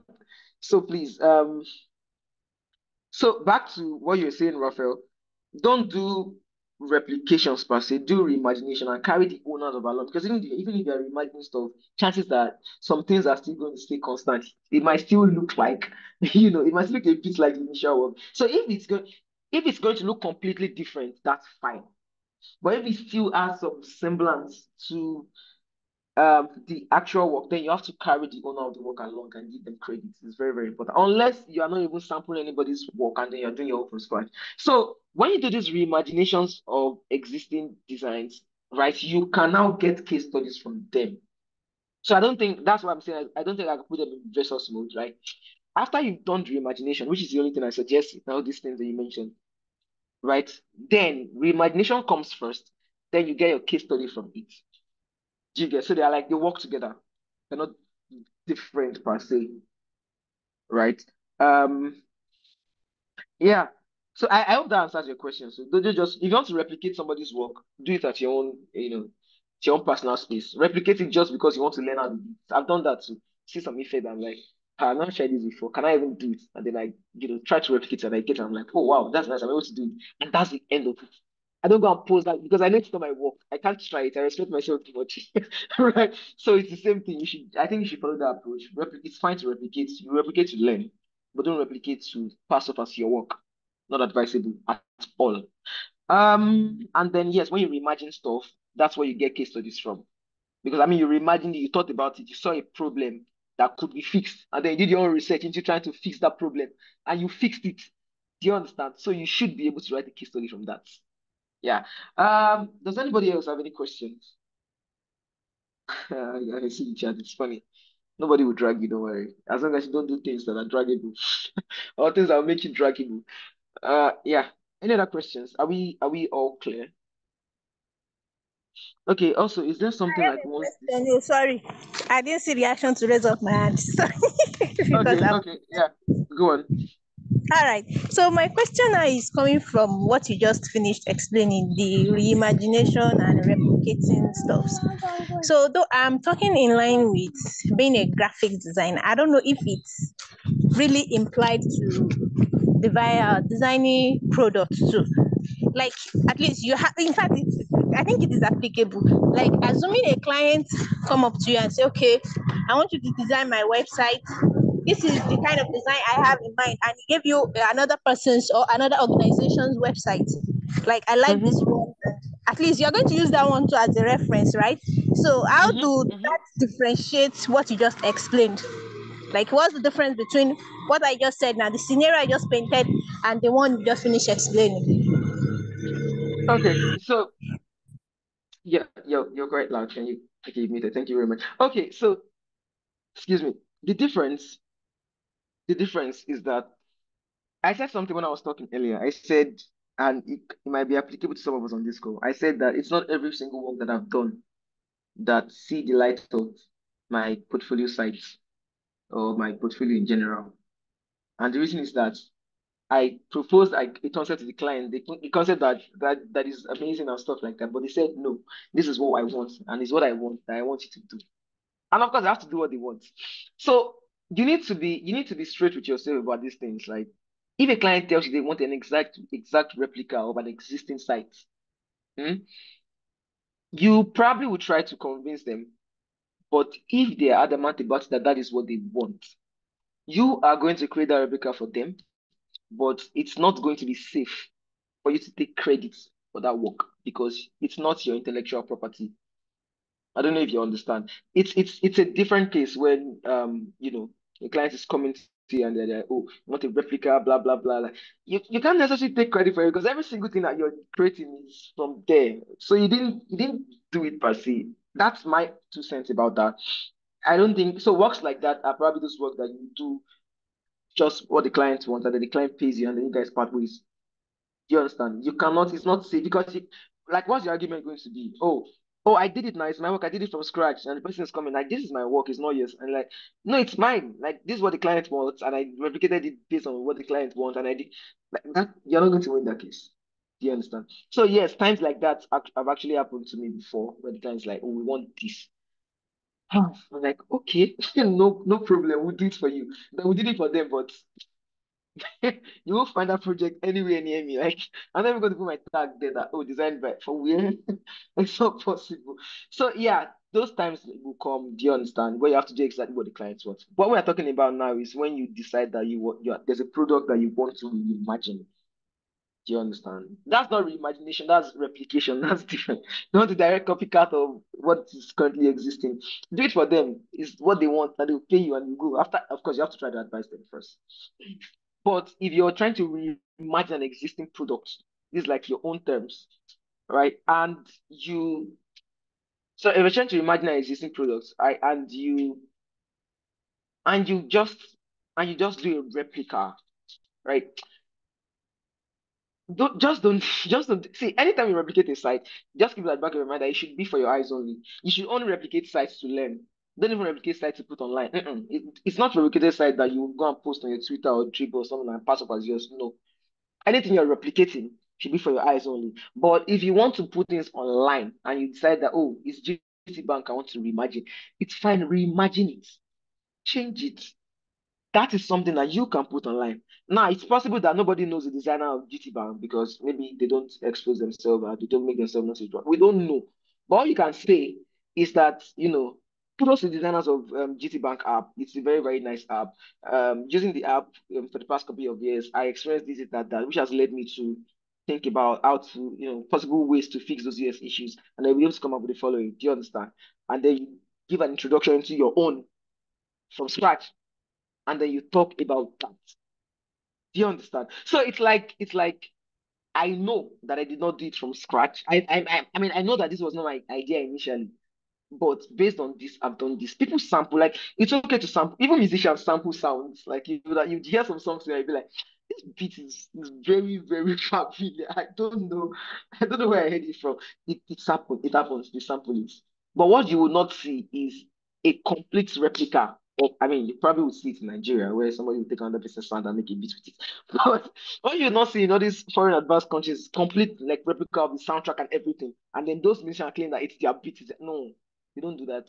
They pay royalties. That's how these things work. So in this case, nobody's expecting to go and pay another designer royalty because where's the funds for that? But you can give them credit. The credit is enough for them to get more clients for themselves. It's right. It's for them. It's not for them to get more clients for themselves. It's not for you to get more clients for you. Do you understand? So yes, clients will definitely tell you at some point to do exactly what they want. You have to do it, but you have to be sincere with yourself. That thing that you've done, is it truly yours? And once you are sincere enough with yourself, tell yourself that okay, actually, no, I just did this for the money. Then you know for a fact that you can't put that online. You can't put that online. That has to be it's between you and the client. Like you can't pass it over. I mean, it's going to go online actually in a way. Like you decide clients are going to launch the site, but you can't just go and say, oh, I did this is my work. Nah, you don't want that. You don't want that. Now, there's another angle to approach this by. So the question is, what if maybe after now you get like five clients back to back, and all of them were telling you, I mean, the probability is low, but all of them are telling you, oh, I want to direct replica of this side, or direct replica of this side, and they now you have five projects that are live, but all of them are direct replica of existing sites. Like, how would you like deal with that? So there is this thing where when you're talking to recruiters, right, sometimes there are projects that are probably shared with recruiters that are not online anywhere. Just I worked on them, they are mine, obviously, right? But I just probably didn't post them online. The recruiters like, oh, what would you like to like? Let's just see some of the works and everything, and then I'm like, okay, I'll send you some links, and then I send them links to view the site directly. Like you can do that. That happens. What I'm saying is that avoid situations where somebody will come online and start dragging you that, hey, somebody stole my work, somebody's a thief, somebody nah, no, please. I don't know if that helps. Olajumoke. Yes, you did. Thank you. Awesome. There's a question here that says, okay, also, is there something like one's distinctive design style that is different from everyone else's? And how do I find my own style? Is it with time and after several design? Yes. So what happens is that when when you start, like the more you design, the more let me use the more bias you get. Let's use that word, the more bias you get. So there are times where and I like to think myself as versatile, really. Like I can do multiple design styles, but the truth is I have my bias towards some kind of designs. So the more you design, the more versatile you get, the more bias you get, and you find a style that you resonate with. There are people that I don't know if you guys know what is called neomorphism in design. There are people that do neo-brutalism, But these are different design approaches, right? So once you've designed to a point, you'd you develop a style for yourself. You start noticing a pattern in every design that you put out, right? There are people that if I create a design for them today, eh, even if they don't know, or if I create a design, even if they don't know that it's me, they'll be like, how far now? That means did you do this? I'll be like, okay, you don't catch me. But it happens. Like some people now know my style. Right. And then another thing that makes your style is the kind of clients that you work with. So there are clients that will reach out to me today, existing clients or recurring clients that will reach out to me today and they'll tell me to do something, do a design. And then I will do a design for them and there's never a complaint. Like sometimes that's what I'm trying to say. Sometimes your style also depends on the kind of clients that you're working with.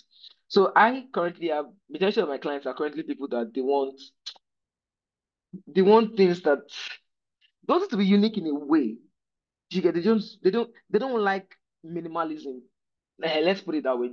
You should know what minimalism is. Design. You know those designs that have a lot of white space. You know that the font is very exquisite and cute, and the setting is just it's just nice. Like the content are sitting at the center of the page. There's space all around. There's probably a logo on the top left, and there are no nav links. Just like hamburger menu on the top right. There's white space around, and there's probably 3D elements on the background. Like there are people that they don't want that. Like that is what is this? How can you call this? That's it for them. So for me, for instance, if I'm going to be working with clients like that, I cannot be thinking in that aspect.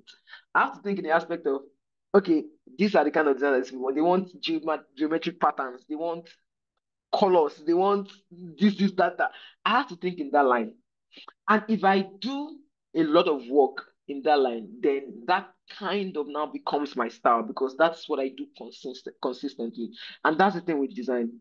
What you're consistent with is what eventually becomes you.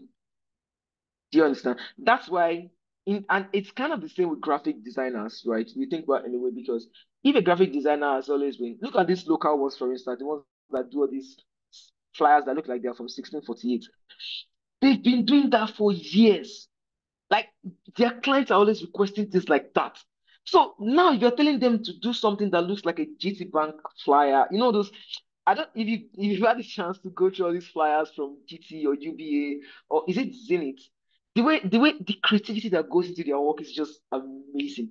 So if you're telling people like this to do stuff like that, it's close to being it's going to be close to impossible for them to because they are not used to it. That's not their pattern. That's not their style. Do you understand? So you will be able to find your own style based on the kind of projects that you do. So when I realized that this was the case, what I now started doing was I started feeding my eyes more on versatile designs. So even if I have clients that, oh, these are the kind of designs that they want, I'm not going to subject myself to only feed on those type of designs. I'm going to go broad. I'm going to go look at designs that look like retro designs. I'm going to go look at minimalistic design. I'm going to go look like abstract design. I'm going to feed my eyes on things to an extent that when I'm bringing concepts together, I'm not bringing concepts together based on one bias. I bring concepts together based on best practices. And I have a excuse me, I have a plugin on my system right now. It's called Panda. I don't know if you guys have it, but if you don't, you should. Panda is a platform that curates designs from different. It's an extension that helps you create designs from different platforms. So today I can decide that so how it happens is that whenever I open a new page, when I open a new tab, you know how Chrome works. So if you open a new tab, it just shows you this random, you random standard background that has different links to different places that you want to go. So instead of that, now whenever I open a new tab, it's Panda that shows. Panda is the default setting for a new tab where I just immediately, even without trying, I just see designs that look good. And sometimes I can get carried away and be like, okay, I'll click through these things. And then I actually explore those designs. Right.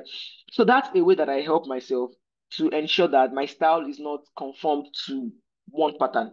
And that has helped me because now now I work with clients in different parts of the world and requirements that um, companies from maybe US or Canada or UK ask for you are different from requirements that companies in Pakistan or India or Ghana or Nigeria would have for you. Like they're different.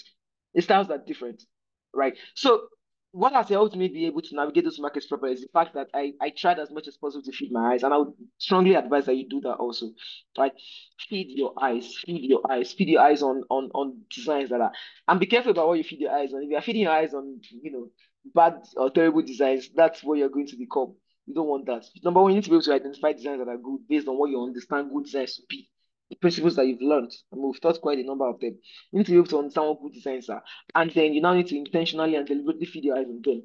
So nothing is wrong if you spend 30 minutes every day just going through awards, www.awards.com, and then going through they have unique sites, man. Like, in fact, there are times I doubt myself that wait, what am I doing in my life? Somebody did this, but then again, I can't let that weigh me down. I know that I'm trying, right? But yeah, you see things that will challenge you, push you to want to do more.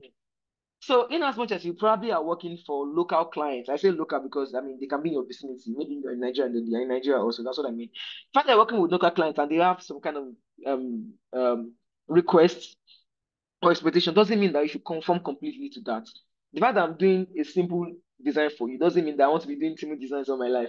Like a client that comes from the US probably wouldn't want a simple design. They want something that looks unique and all. So I want to be able to work for them also. All right. So that's the thing. When it comes to style, don't it's going to come to you. But before it does, or before you become somebody that sticks with a style, try to make yourself as versatile as possible first. Feed your eyes on multiple types of design, multiple types, right?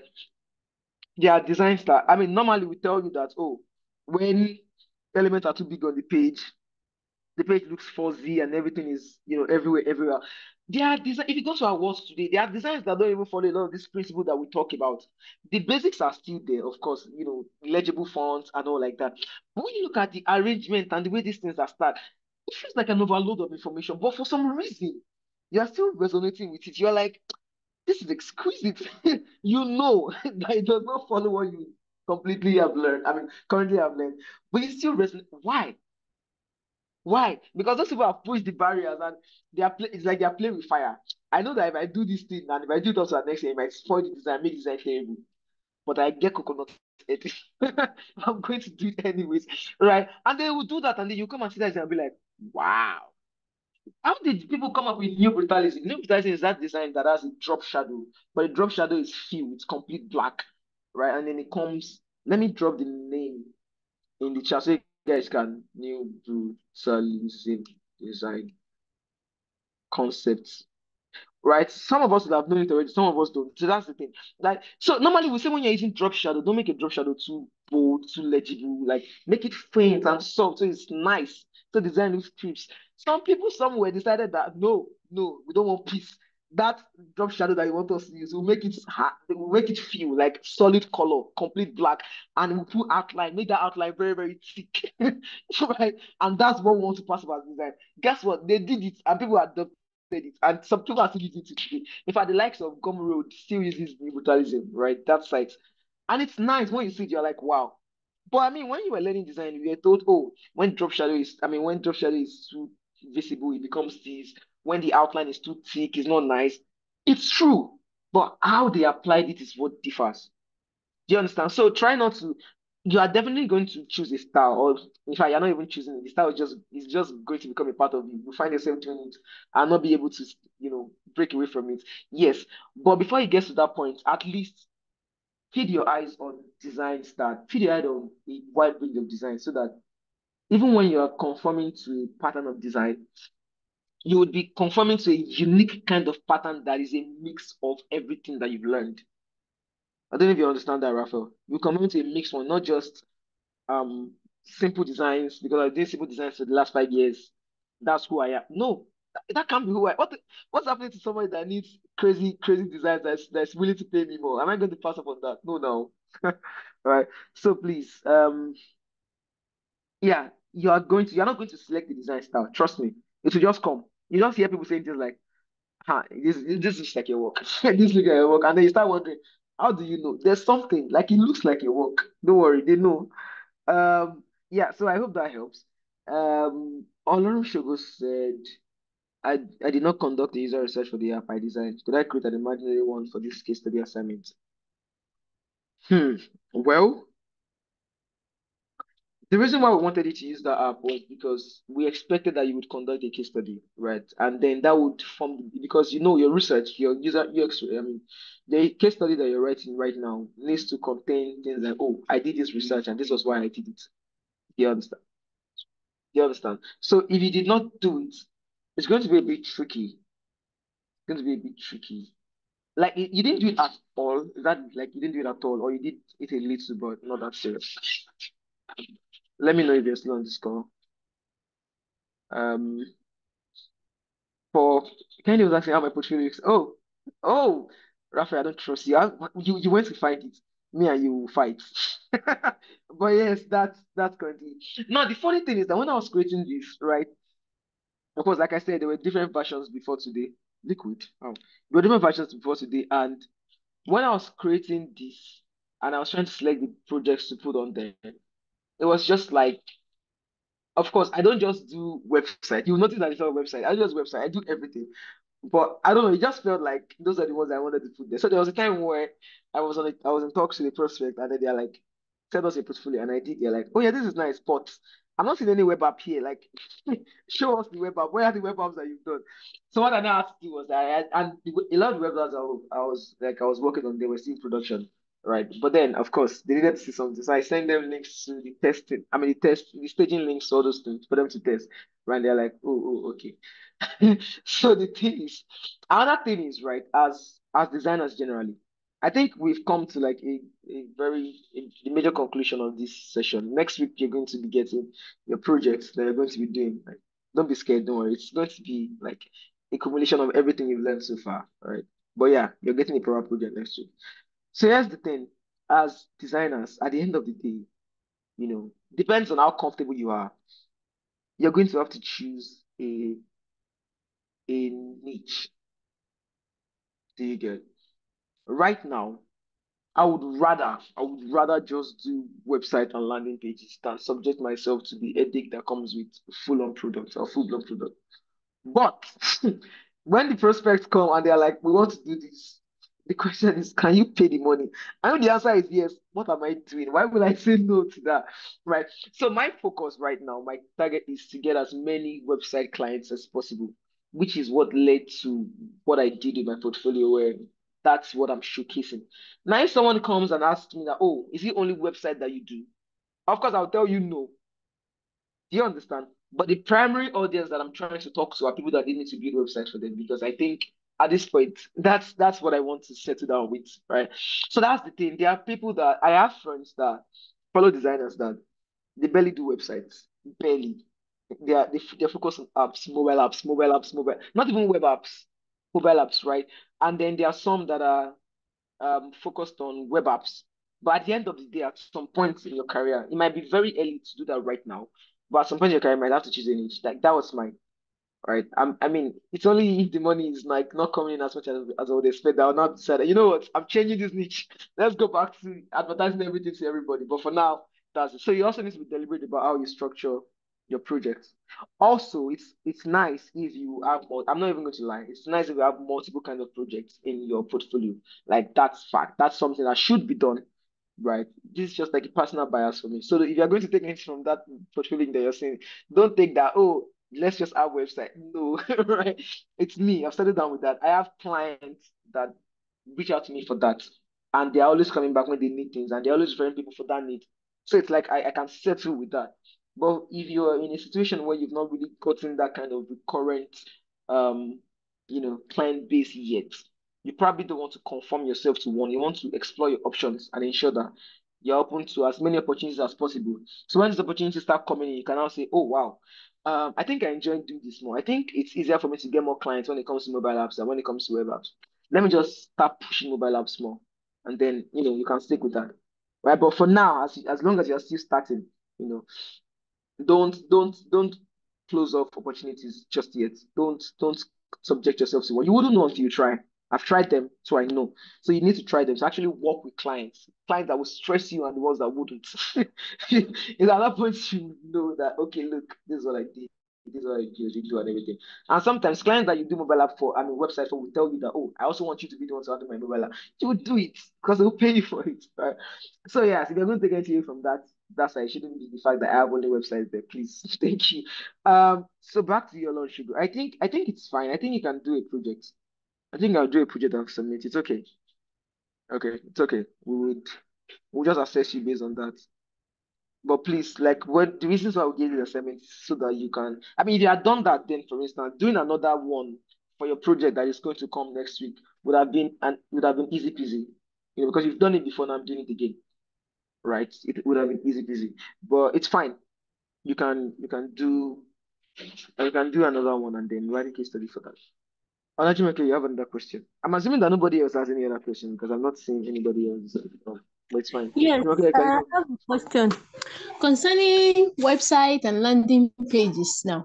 My question is, the website you design now, there will be a code base, like they need to be coded to make it responsive, or where I'm actually coming from is all this what's it called? We like AI tools that can design website. But it's not everybody that can use those platforms in the sense that come out with beauty. It's just like Canva that even with the template, some people still cannot use it and they still have to pay somebody to do it for them using the same Mm-hmm. platform. Aha. Mm-hmm. So that's where I'm coming from now. Like, if you are going to be using the AI tool, or will I say, what do you use to use? Or if you are going to be using the AI tool, like, how will I even put the question that it will look like a question? Okay, so basically you're saying that the sites that I design, like they obviously have to be built. So how do I go about that? Is that what you're saying? Yes, that's what I'm saying. I want to know if after designing, you have to get a developer that will now do it, or you used to use all those tools, then get their design and then pay for hosting and all of that. Okay. So I do not just design. I design and I build. That's what being a workflow developer means. Like I design the site and I build them with workflow. So that's why it's a little bit easy for me, you know, to host projects because I mean when I'm done designing, I just build it. You understand? That's how they can be live. So for you, for instance, right? For you, for instance, it could be um you could get a dev that is you could if you have friends that are devs, do you understand? It's easy for devs to build sites and just host them on things like Netlify. Netlify is free. There are free platforms that devs can quickly host sites on for just hosting sake, and they are not trying to go to public. I mean, um, to push the production yet. Do you understand? So here's the thing. First things first, right? When you create designs and they are not live yet, it's okay if you have just pictures and mock-ups of those designs on your site. It's fine because I mean you don't have the live link yet. Personally, I would advise that designers should strive to have live links instead of design, which is why you notice that on my site, I don't necessarily have like mockups. Like for every single one of those projects, is the link to the live site that is there. So when you click it, you visit the site. When you click it, you visit the site. So if I want to know how I like what I designed, you can see it live. And you can test the responsiveness because those are projects that I've done. For anyone that does not have that yet, or maybe you don't have projects that are live yet, then I would advise that if you're going to put anything on the site, it's okay with mock-ups of the designs. Do you understand? But if you have friends that can help you, if you have friends that can, maybe friends that are devs that are probably also in their growth phase, and then they're like, oh, I need more projects to test my hands on and everything. You can be, fine, let's do this partnership thing, I would design and then you build and then we'll collaborate on it together. So, of course, when we're showcasing it, Olajumoke designed, maybe Lawal also. I don't know if Lawal is very interested in development, but Olajumoke designed and Lawal developed. Like, that's it. For me, for instance, I can say this like, oh, designed and developed by me. But for you, it's not going to be designed by me and developed by Lawal and stuff like that. So that's also fine, right? The reason why I'm saying that you should, like when I was talking earlier, this is why I said something like you should be okay with at least doing some work for no pay, right? And I said that with caution. You can't just go and be working free. Some people will want to use you. But the reason why you should want to do that is that sometimes these people are going to launch the work. So it's like I'm using one stone to kill like multiple birds. I'm using one stone to kill multiple birds in the sense that now I have a design project to work on. It's an actual, like I have a design project to work on one. Two, it's a tangible product and we are solving an actual problem. And three, I'm not just designing. When I'm done designing, this product is going to go live. It's going to be online and published. So it's like, why not? Like, I have nothing to lose. Probably I would, sacrifice a lot of time, blah, blah.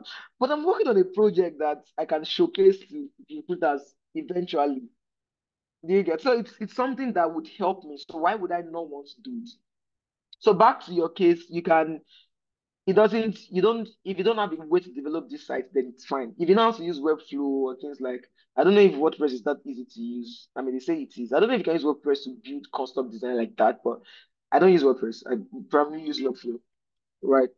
So if you don't have access to those development tools or no-code tools, fine. Just create your designs, put them in creative mockups, and showcase them there. Then if clients want to see more, then they can now add a link that probably goes to your what's it called, Behance. I don't. If everybody should have a Behance account at this time. I say Behance a lot because it makes sense to use Behance. I prefer Behance to Dribble. and I believe everybody should also know Dribble. I prefer Behance to Dribble because Behance is like I can add multiple pages, like multiple sections of the site, and you can scroll through as if you're expressing an actual website. It makes a lot of sense. So if they want to see everything about that project, you can now say, oh, here's the link to the project on Behance, and then they click the link and it takes them to Behance so they can see everything about it. But for now, like that you don't have live link, it's okay if you use just the product designs.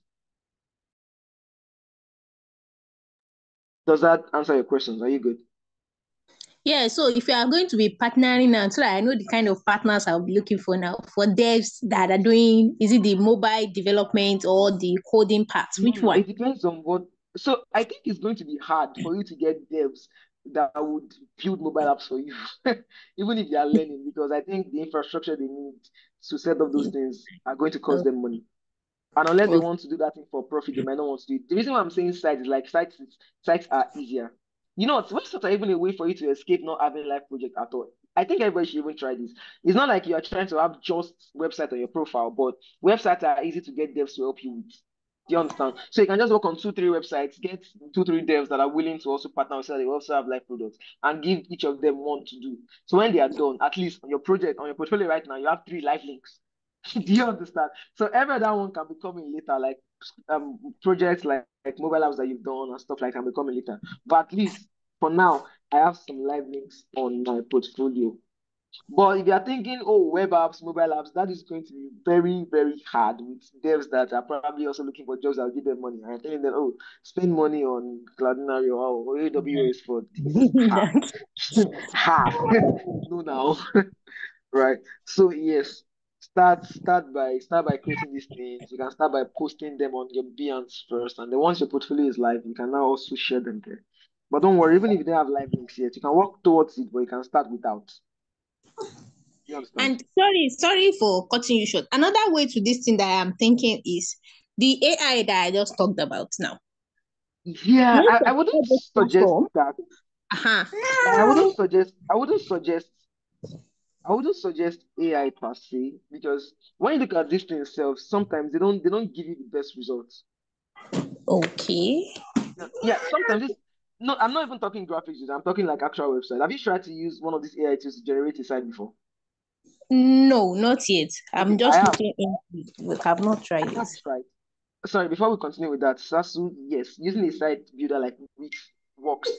Like that makes a lot of sense. So you can design and then build a Wix. If you don't have to use Wix, fine. It's almost the same thing with Webflow. I don't have to use Wix, I have to use Webflow. So that's what I use to build my project. So if you know how to use Wix, that works perfectly. Back to your logic, okay. I wouldn't advise that you use um I wouldn't advise that you put a lot of attention on those because they're not that good. At least for now, they're not that good. I've tried a number and I'm reverting back to designing the local way I know how to design. And sometimes you see sections blend with each other, pictures and text are just wobbled and nah. But if you find a very good one that can help you, I mean I don't have bias like against them. It's just that so far all the ones that I've seen have not been working properly, right? But yeah, that's it from me. Are we good? Sorry, the person that talked about Wix, before we go, is Wix not part of the AI tools? Because I think you can design on Wix too, right? Yeah, Wix is a site builder. I don't know if they have an AI integration yet, but Wix is a site builder, like Webflow. Like Wix is like Webflow and WordPress and the rest. It's a site builder. Okay, So, okay. So sorry, once your site has been Damilola, designed, you can before we build it on go, Wix. Damilola, What else do you need? Jumoke, are you done? I have a question E- to ask you. Hello, Wait, who's Damilola. talking right now? Hold on, who's talking right now? I'm asking Jumoke if she's done. I have a Okay, I think question Jamaica like is since. done. So I I think Jamaica is have done. Go on. from our discussion, I get to know that for you to have a website, that means there must be for every website, there must be a problem that they are solving, right? So what if you now have a client that is not solving any problem? His own is to just to have online presence. What can you as a designer do in that case? Sorry, I didn't get that. I said I realized from our discussion now that for every website is solving a problem, right? Mm-hmm. But what if you now have a customer that wants to just have a design to just have an online presence? Nothing is not really when you probably by the time you are talking with them, you realize that it's not as if you want to solve any problem, but you just want to have an online presence, so that they can know that the business too is also online. So you as a designer, what can you do in that case? Nothing. Mm. Yeah, nothing. Like clients come to you with a need. That's how it was. That's how these things work. Oh, hi, Kendi, you are a designer. I need the design to help me design my website. Fine. What does your website do? Nothing much. I just want to put some information there so that people can know that I'm a brand, that so people can know that I exist. Okay. Mm. Do you have any site in mind that you like as a reference and everything? Not really. Just give me something simple. Like just design something that just tells people that, oh, look, I exist. Right? You will do it because that's the requirement. Like that's the job. So it's not for you to start. So for things like that, for instance, your line of questioning will be based on trying to find the best way to help the client showcase to the world that they exist. So you can't think out, you can't overthink that, you can't think outside that. That's the requirement, that's the job, and that's what you need to do. So that's not on you. Like the fact that you have some projects where they are not necessarily solving a problem per se, they're just doing something. Like they're just starting. The fact that you have projects like that doesn't mean that you're a terrible designer. It's just what it is. The fact that you have a project like that is just that you have a project like that. Like there's no two way about it. You understand? So you do exactly like you. It's based on the project that comes. Like I said, there are some that you will not be proud of. I cannot tell you that every single project I've ever worked on in my career, I've been proud of every one of them. That would be a lie. Big lie. Whether or not it was the dev that spoiled the work or it was me that probably made a mistake during the design phase in the first place, there are definitely some that I would never tell anybody that I did. Even if somebody is seeing the work and looking at it in front of me, I'll just keep quiet and be like, so what else were we talking about? Right. But yeah, these things happen. It's not, I'm not going to stand here and pretend to you like it doesn't. But when it does, you just move on from it. So clients that are telling you that, oh, my site doesn't have to pass across any meaningful thing. You should just be a site. That's what you want to be. No one now. This is the amount. Can you pay? Yes, now. Okay. Let's do it. Right. And that's pretty much it. Uh, okay. I think I'll just take one more so that we can wrap up. We spent over 2 hours, which was not planned. Okay, I think there's one more from Sasu that says, hey, Loretta. Okay. Oh, hold on a second. Okay, no more questions after Loretta, please. What do you say about, no, I've answered that. How are you able to convince clients to go with Webflow instead of popular and cheaper WordPress? Yeah, I don't have a lot of Webflow clients in Nigeria because, I mean, Webflow was not meant for Nigerians. It's expensive. By the time you calculate how much you're going to be spending yearly on hosting your site, that's around the last one I did. By the time I did the conversion, it was around 400K yearly just to host. When a regular site builder or something can allow you to host a complete website for $20 per year, roughly is charging 279. So it's a lot of money, and obviously, it's a lot of money for us here because we have to convert to naira. For them, there it's like how much is $279? It's like 20K to them. Like I'm trying to give an example. So that's why it's easier to get clients from over there to work with you on workflow, not necessarily clients from over here. Though I have some clients here that still do workflow, but not a lot. I think I can count them on one hand. Clients that I'm working with workflow, and of course I have to pitch it to them. For instance, my current company, the one I co-founded, like I spoke with my partner and I'm like, oh, we have to stick to workflow. That one is our company, so I didn't have to do a lot of talking. It was obvious. Look, devs are messing us up. If we don't do this, we're going to be in trouble. It was not a lot of conversation that needed to be had. But for the other ones, like I had to just pitch it to them. Oh, Alpha, instead of this, instead of that. No, I think what even happened was that they recruited me. They were talking to me like somebody recommended me. So they were talking to me like, oh, they needed me as a designer. Then when I was talking about myself, I mentioned the fact that I don't forget to mention that fact that look, I'm not just a designer. I also build. And they're like, oh wow, you build. Interesting. What do you build? Like I build sites now. And we talked about it and I told them how I've been using Webflow and they're like, oh, show us some samples. And I did. They were like, wow, okay, we're thinking of hiring a front dev, a back end dev, and a designer before, but can you do the three? I'm like, I'm your man. And that was it. And from that first project, they've given me more projects to work on Webflow for them. So it's not, but if I have to go and meet a random person and be like, And of course, the next one and of course, it's because they could afford it. And the next one that I also pitched that was that, I was able to convince was I gave them facts. Look, a regular dev used a regular method to build this thing for you, and I use a Starlink, for instance, and whenever I try to access that link with my Starlink on, I can't access it. So I have to now switch to MTN not to access the site. The first time I noticed that, I told them about it. They're like, wow, this is serious. And then outside that, the site was just terrible. And then anytime they wanted to make updates, they have to call the devs. So these are the things that I put in the proposal that I sent. Look, number one, your site is going to be accessible all day, every day. You don't have to worry about all this AWS, blah, blah, Webflow and this storage, Webflow and this SSL. Then when it comes to, and that's one thing people like to hear. They don't want to hear that, oh, if I'm paying you a lot of money today, I will now come and pay you a lot of money tomorrow to make adjustments. They don't want to hear that. And I know that.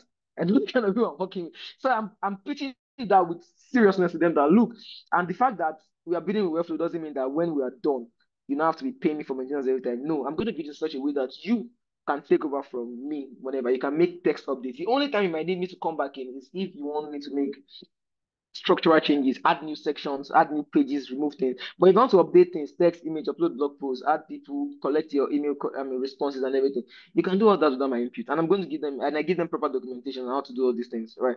So it's clear. But I also know the kind of people I spend my time to explain. So I don't go to people that cannot afford. If a business is making maybe 1 million naira in a year, and then you are going to meet them that they should take 400K out of that to host a site that they are going to be paying yearly, they're making 1 million naira a year. How are they going to do it? Do you get? So I also like pick out the people that I pitch to. I pick them out properly. I size them on my end. I always ensure that they can afford this. I don't just go to people that, and sometimes I don't even bother to try because there's no point. You cannot afford it. I know how much. I mean, everyone here knows how heavy 400,000 naira is for you to be paying for a site yearly that might not even guarantee that you're going to get clients from it. Ha, no, no. That's a lot of money. That's a lot of money, right? So yeah, I pick out my clients, like I size them up before I talk to them about it. Anybody I know that obviously enough, I don't try to convince you because you tell me that it's a lot of money. And I knew if I come to meet you that you tell me. So why should I put myself through that in the first place? Yeah. So yeah, that's my experience, right? And when it talks to no, wait, no, Sasuda. And when it comes to money, like of course I charge them based on the projects. Like nobody would want to see, it's already expensive. Imagine that. How much do you think a regular okay, sorry, before we continue, sorry. Loretta, is your question based on case study that was talked about or still this extra discussion that we're having? Let me know so I can either stop this recording or still leave it on. Just unmute yourself and let me know. Okay, it's actually on portfolio and yes, Case some studies, stuff right? like this. Yeah. Okay, you know what? Let me attend to you now so that we can end the actual official session. Anybody that wants to hop off can hop off, and then anybody that has extra questions can stay on with me. Do you get? So Okay. let me know your Yeah. question. Yeah. So you guys should hold on. All right. All right. What's your Thank question? you so much. Okay, Mhm. I wanted to ask, in building a portfolio and like case studies, does it always have to be like a live project or a live product for you to put it on your portfolio? For example, we're just starting as designers, so obviously we don't have any live product or whatever to put out there. But at the same time, we were applying for jobs, they will always ask for like your portfolio link or something like that. And then Mm-hmm. yeah, so do we, for example, we've done a lot of assignments on Zuri. Can those assignments be, can it serve as like our portfolio for now, pending when we like start doing like actual live, actual jobs that go live and people can see them. And then for case studies, so you said we're going to be writing a case study that's like next week. Can that Mm-hmm. serve as our first ever case study, even if the, the products we're working on are not live yet? Also, while I was working on an assignment, someone asked me a question, and I wanted to confirm if it actually happens. For example, you mentioned that there's sometimes that you just go on Figma and you just start creating something, and at some point you like change it, or you don't like it, Mm-hmm. you change something. So someone asked that, is it for sale? So for example, you have something you've already worked on Figma, and then a client comes to you like, oh, I want something like this, and it tallies with what you were creating before the client comes in. Is it okay to like sell that idea or sell that product to the client? Is original. It's not like you replicated or you reimagined Mm-hmm. it. It's just something that came off your mind and you were just working on it. So, for example, the things that we've done on Zuri currently, most of us, Mm-hmm. they are just our imaginations or problems that we wanted to solve. Is it okay to like sell these ideas to clients if at all the client comes in and the idea they're bringing or what they want to build is similar to what you have already built? So let's say you now sell it, and then Mm-hmm. when they go through it, they now say, okay, I want this to be changed, I want the colors to be changed, I want it to be able Mm-hmm. to do this, to do that. But you're selling the idea to them. Does it happen? Is it possible? Mm-hmm. Mm-hmm. Okay. Okay. Thank you for the questions. Uh, first things first. First things first. I'm trying to take them take them in the order with which you asked. Whenever you're working on, like when you have a product or these things that you've worked on, for instance, these projects that you've worked on, it's okay for you to have them as your portfolio, pending when you have other ones to showcase. Do you get? When we're running, was it HNG the last time? A lot of the projects that we did, right, where people like put it in their portfolio and wrote case studies about it like after, even though not all of them were live. So it's okay. Like it's okay for you to use this as interim um projects so that you don't have an empty portfolio for now and then you can build up on them later. Two, it is okay. Two, it's the fact that you're writing case study on a product doesn't mean that product has to be live. It doesn't have to be. Like I said, if you are replicating the likes of Spotify, oh sorry, if you are reimagining Spotify and then you write a case study based on the reimagination that you did, the reimagination that you did is not a built product now. It's not live. Like people cannot go and experience what you reimagined, but they can only see the designs that you've done and read about what you've written about it. Do you understand? So yeah, it's okay for you to like the fact that a project is not live yet doesn't mean that you can't write a case study about it. It really doesn't. But writing a case study after the project is live now ensures that you can do things like, oh, in conclusion, after we went through everything and we launched, this was the result. Do you understand? It means that your conclusion is probably not going to be able to contain things like, oh, results and outcomes and everything like that. But you can write a case study about it, right? And it works. Like it's fine. It's perfectly okay. And then three, yes, to your last point, I do that a lot. Honestly, funny enough, like I do that a lot. I draw up random concepts. Like if I open my Figma files are not always structured because I come up with random concepts whenever I'm free or when I'm chance and I just abandon them. So yes, it has happened that I would have a project to work on and then I already have a concept somewhere that can work for it. So why will I go and stress myself when there is something somewhere that can already do the work, right? Yeah, and then I proceed to use it. That's perfectly okay. It happens. In fact, a lot more than you think. So yes, it's fine. It's fine. It's don't you should not you don't have anything to feel guilty about if you've been doing that already. And if you've not been doing that already, any one of you can try that out now. All right.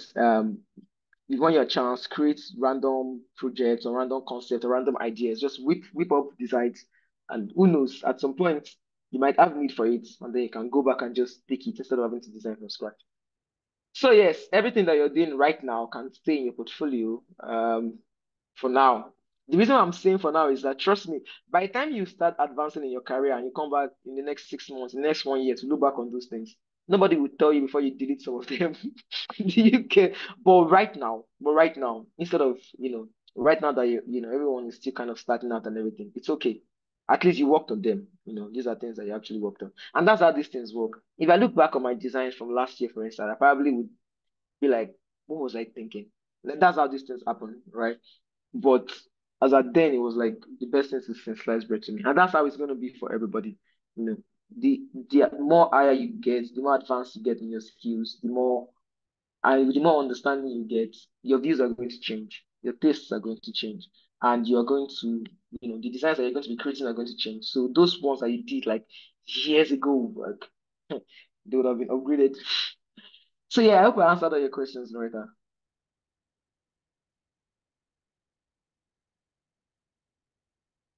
You're muted, by the way. Yes, you did. Yes, you did. Thank you so Awesome, much. awesome, awesome. So that officially brings us to the end of actually we should have been at the end of this section since I'm so sorry that I let this drag out to this point. It was just because today is last like the last, class, right? Next week is just projects and maybe just some random discussions. But it's fine, it's okay. So anybody that wants to up the call now can up. I'm going to stop the recording so that people will not come back to a 3 hours long recording. And then we can just continue our outside the box conversation until like 3 o'clock. Okay. All right now. Bye everyone.